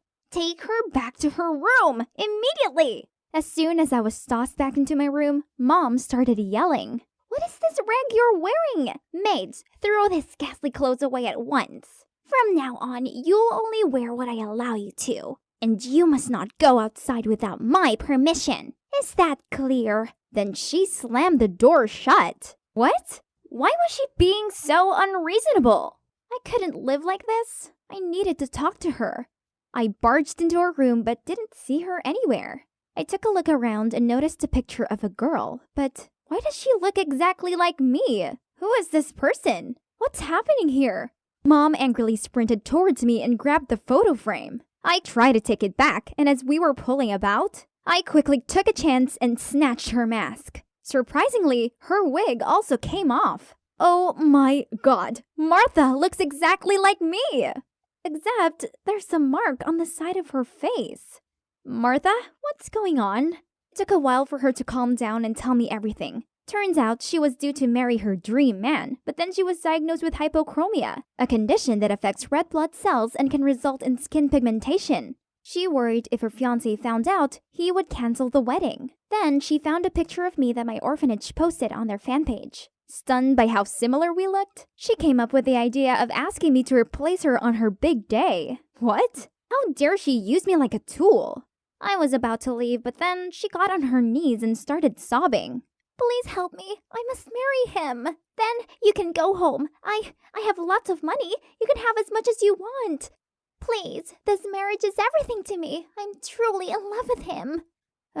Martha looks so pathetic. I couldn't leave her alone miserable like this, so I agreed to help her. She then shared her Instagram account with me so I could contact her fiancé. So I went on my first date with this man called Elias, wearing a Bluetooth headset connected to Martha's. 5 minutes had passed and he hadn't noticed I was a fake. That was a little strange, huh? Is there something on my face? Why are you staring at me like that?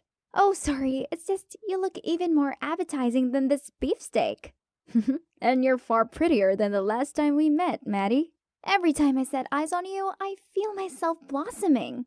Ugh, I know. It was a cheese fest. But hey, I was just doing my part here. Then suddenly, Elias sighed and gave me this sad look. My dad is seriously ill and is in the hospital. Right now, we're in a very difficult financial situation. At this rate, I don't know if the wedding will go as planned. So, it would be great if you could help me.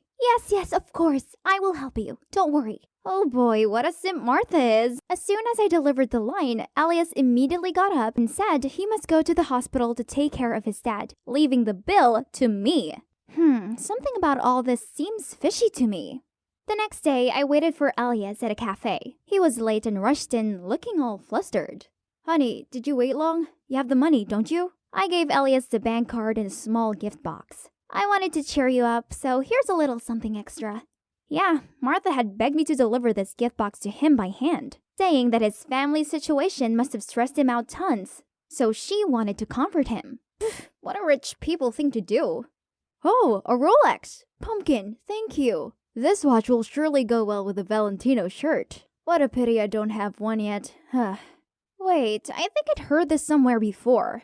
Oh my god, he sounded exactly like that douchebag Kevin. Was he just using Martha for her money? I decided to pry further and find out. Is your dad better? I would like to visit him. Which hospital is he in? Elias looked confused. He fidgeted with his watch, unable to meet my gaze. My dad's fine. You really don't need to visit him. So you don't have to worry about the hospital bills anymore, right? Oh, no. I haven't paid his bills yet. I can't... I'm just kidding. Of course, it's yours. Now, I'm sure he's no different than my gold-digging ex. I couldn't let this guy continue to take advantage of Martha. I went home and told her right away, but she refused to believe me. Stop talking nonsense. Now, take this cake to him at once. He must be so exhausted after looking after his sick dad. This would be a sweet surprise for him. I struggled to carry the huge cake to Elias's house. Then I saw him standing there arguing with another girl. I should have broken up with you a long time ago. My fiancé is much richer than you. I'm begging you, please, change your mind. The girl cried and pulled Elias's hand, but he just swung his arm and got into the car. Ugh, that jerk Elias. He's treating these girls as hard like they're his playthings. I have to stop this. The big day has come already, but before walking down that aisle, I need to get one thing done first. What do you think about this look, huh? I took a selfie and sent it to Elias to see his reaction. Right at that moment, Martha rushed into the room. What on earth do you think you're doing? Just leave it alone, and we'll have a great show for you to see. Suddenly, I received a message from Elias. Darling, you're as beautiful on the inside as you are on the outside. The love I feel for you is indescribable, and I can't wait to call you my wife. Wow, give this guy an Oscar. See? Oh, really? Then let me show you something even more interesting. Right at that moment, I received another text. Okay, that's my cue to act. I signaled Martha to stay quiet and dragged her over to the window. We took a peek outside, and that's when someone appeared. As I walked up the aisle, I heard gasps from everyone. Geez, had they never seen a pigmentation mark before? But Elias gently smiled at me. Well, let's see how long he can keep up the act. It was my turn to read the oath when Martha furiously barged in. Elias, you're a liar! The wedding's off! What? Wait, Martha? But why are there two of you? The whole crowd was in an uproar. Drop the act. I already know you're only marrying me for my money. Money you plan on granting to another girl. No, Maddie, I love you. Right at that moment, a girl stepped out of the crowd.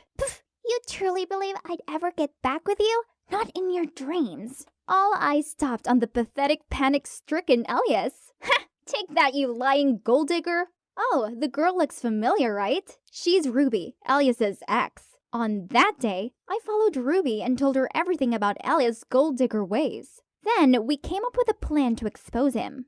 Ruby would come to the wedding and beg for him back. And as expected, after seeing a picture of me with a flawed face, he immediately agreed to get back with Ruby. And of course, I purposefully let Martha overhear the conversation. Brilliant? Now, Elias is currently being removed by Martha's bodyguards. Serves him right.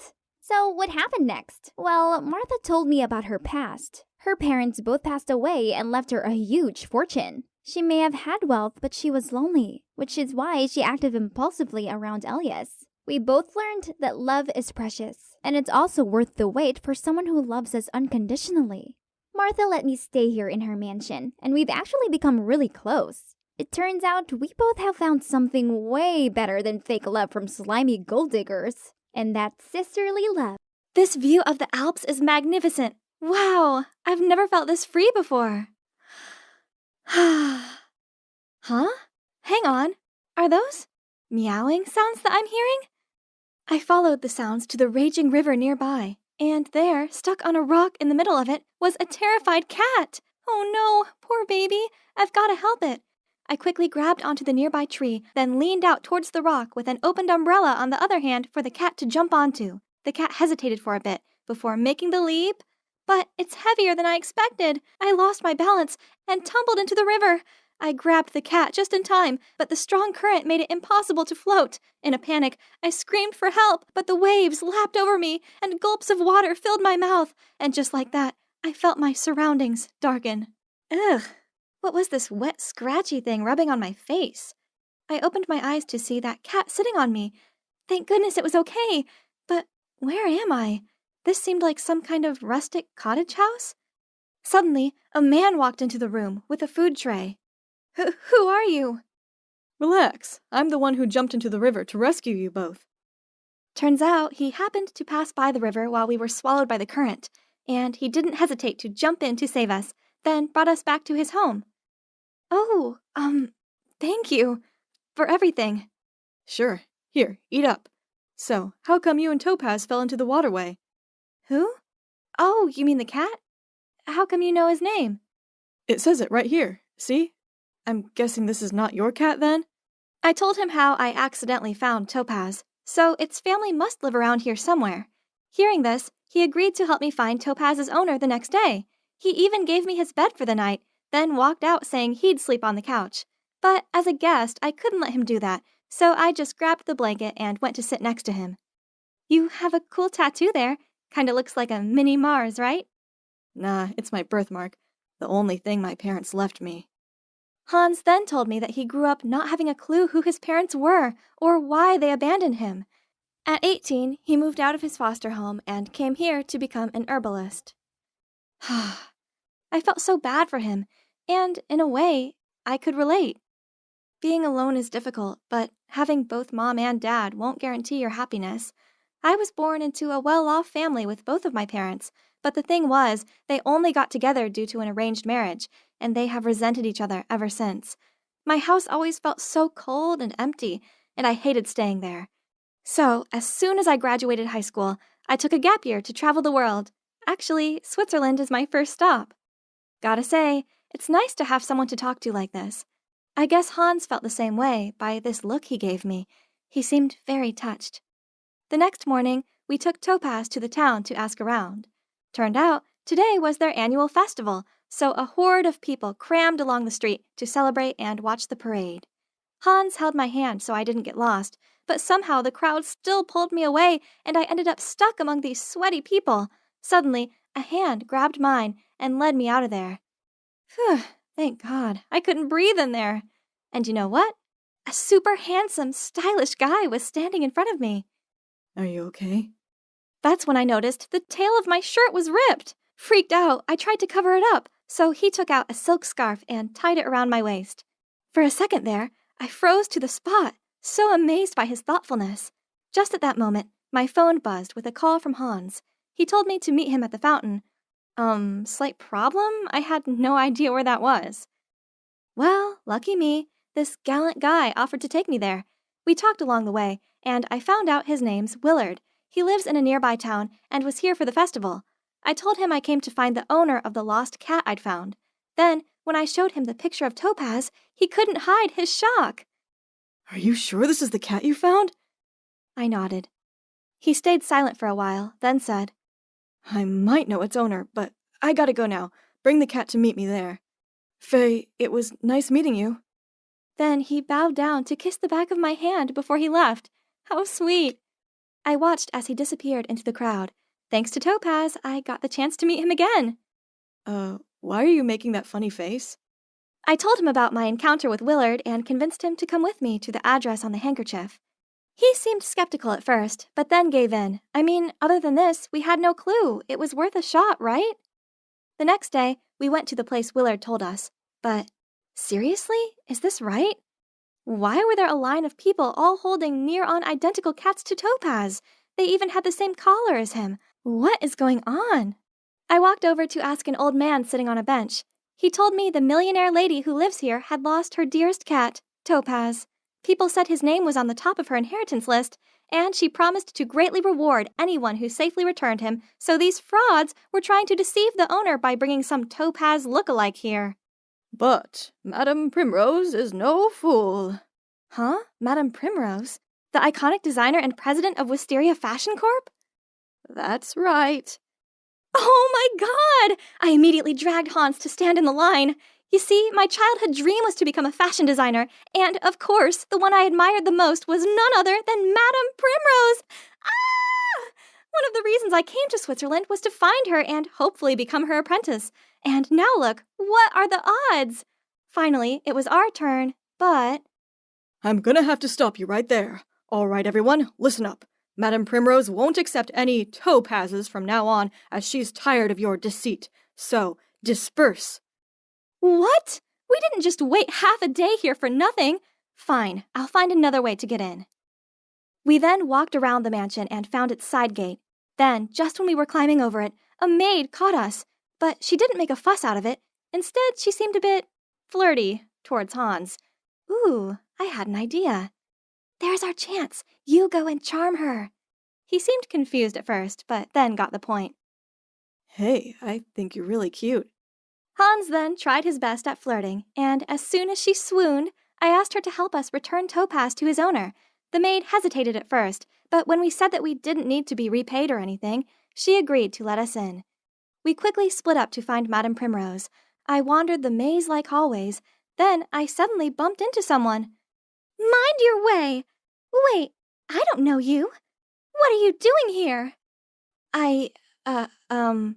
She's my new friend. Is there a problem? I'm sorry, young master. It was Willard. He came to rescue me again. Great to see you again, young Master Willard. You live here? Why didn't you call me when you arrived? Did you bring the cat? Where is it? Give it to me right now. Willard, calm down. Topaz is safe. I just found out his owner is Madame Primrose and... I'm her grandson. Just give the cat to me now. His agitated behavior didn't seem right.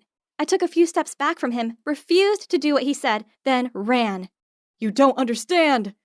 Just at that moment, Hans and Madame Primrose appeared. There you are. Are you okay? He worriedly asked. But boy, all I could see right now was Madame Primrose. She approached me, held my hand, and repeatedly thanked me for risking my life to rescue Topaz. This was amazing, but why did Willard just leave without saying anything? Madame Primrose invited us to stay for dinner that evening. Joining us were Willard and his mom, Agneta. Madame then told me how much Topaz meant to her. 20 years ago, she lost her son, Mr. Alvarez, to a car accident. Then a year later, her grandson Leroy disappeared. Her grief was almost unbearable, but then she was gifted a cat, Topaz, and thanks to him, she began to heal. I tried comforting her by saying she still had Willard, her other amazing grandson with an excellent fashion sense inherited from his grandma. But to my surprise, Madame Primrose said Willard isn't her real grandson, since Agneta is actually Mr. Alvarez's second wife and was a stepmom to the missing grandson Leroy, and Willard was her son with her ex-husband. I could see Willard and his mom were feeling so uncomfortable. Willard must have felt so hurt as Madame Primrose never even thought of him as a family member. Then my train of thought was interrupted by Hans. Ugh, why didn't he just tell me to pass him the salt instead of sticking his right arm to my face like this? Suddenly, Agneta gave him a mortified look and spilled wine all over the table. Mom, are you okay? She didn't reply, but just left. I could tell it was because she saw Hans's birthmark. What could this be? Has she no manners? She must be unwell. I'll go check on her. So I followed her to the garden gazebo. That's where I heard her talking to someone on the phone. You had one simple job. Take that pampered Moggy miles away. Well, guess what? It came back. I gasped in shock, and right then, a hand covered my mouth. Shh! Be quiet. Oh, but it gets worse. The stupid cat brought Leroy, the missing grandson, home. That's right. I saw that Mars birthmark with my own eyes. If Primrose finds out about this, we're done. You hear me? Wait, so Leroy, Madame Primrose's only grandchild, is actually Hans. And his stepmom was the one who secretly gave him away in the first place. Even worse, I was hearing this shocking news with her son. Willard, get it together. Do you know anything about her plan? I knew Mom was behind Topaz going missing.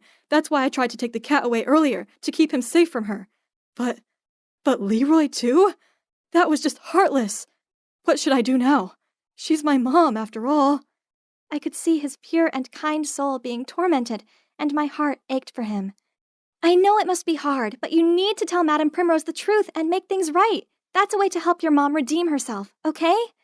He stared at me with those dreamy eyes of his, and I felt my heart turn to mush. But a phone call from Hans interrupted us. He was looking for me, saying we gotta go. Right, I had to tell him the truth. In a cab back to Hans's cottage, I told him everything, and he just burst out laughing, saying, I'm Leroy, the heir of a millionaire. Oh, please. I'm serious. You were brought to the foster home exactly 19 years ago, and you both have this one-of-a-kind birthmark. Okay, so what if I'm really her grandson? I don't even know her, and I'm definitely not rich kid material. You've been lonely your entire life.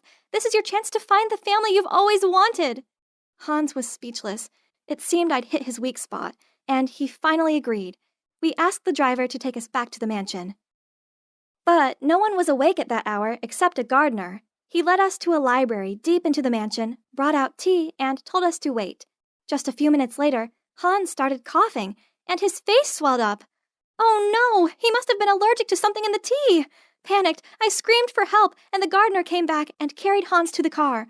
But then a hand muzzled me from behind, and everything went dark.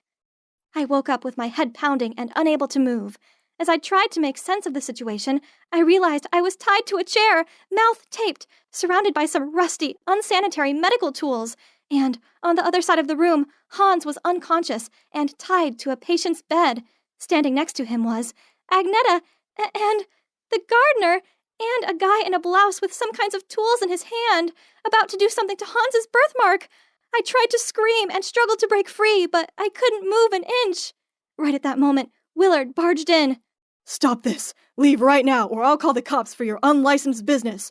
And Mom, I already know everything, so please, have some remorse. Agneta looked so ashamed of herself. Willard, everything I did it for you. Please understand. You saw how that old hag Primrose treated me. I was so miserable. Then your dad offered to help me. Dad? You mean Tim? How can he be my dad? Don't be such a wimp, son. I've stayed and worked here like a servant just to be close to you. We did all this so you can be the only heir. You deserve that. Now, finish it. I can't, Tim. Get away from my mom, you dirtbag. You never cared about me. You only moved here to manipulate her to do your dirty work. A terrible person like you will never be my dad. Then I'll do it. As he was about to lay hands on Hans, suddenly there was a meowing sound and Topaz appeared, followed by Madame Primrose. Step away from my grandson. You dared to live under my roof all this time and play foul tricks on my family? Take him away. Luckily, Hans came round, and he had a tearful reunion with his grandma.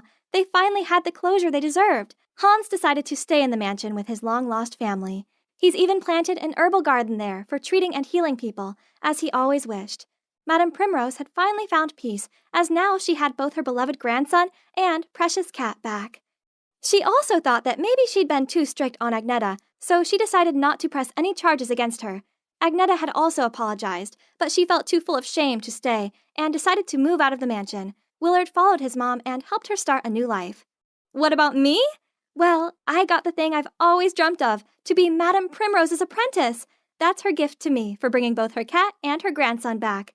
And, right now, I'm late for a date with a very special guy. Can you guess who it is?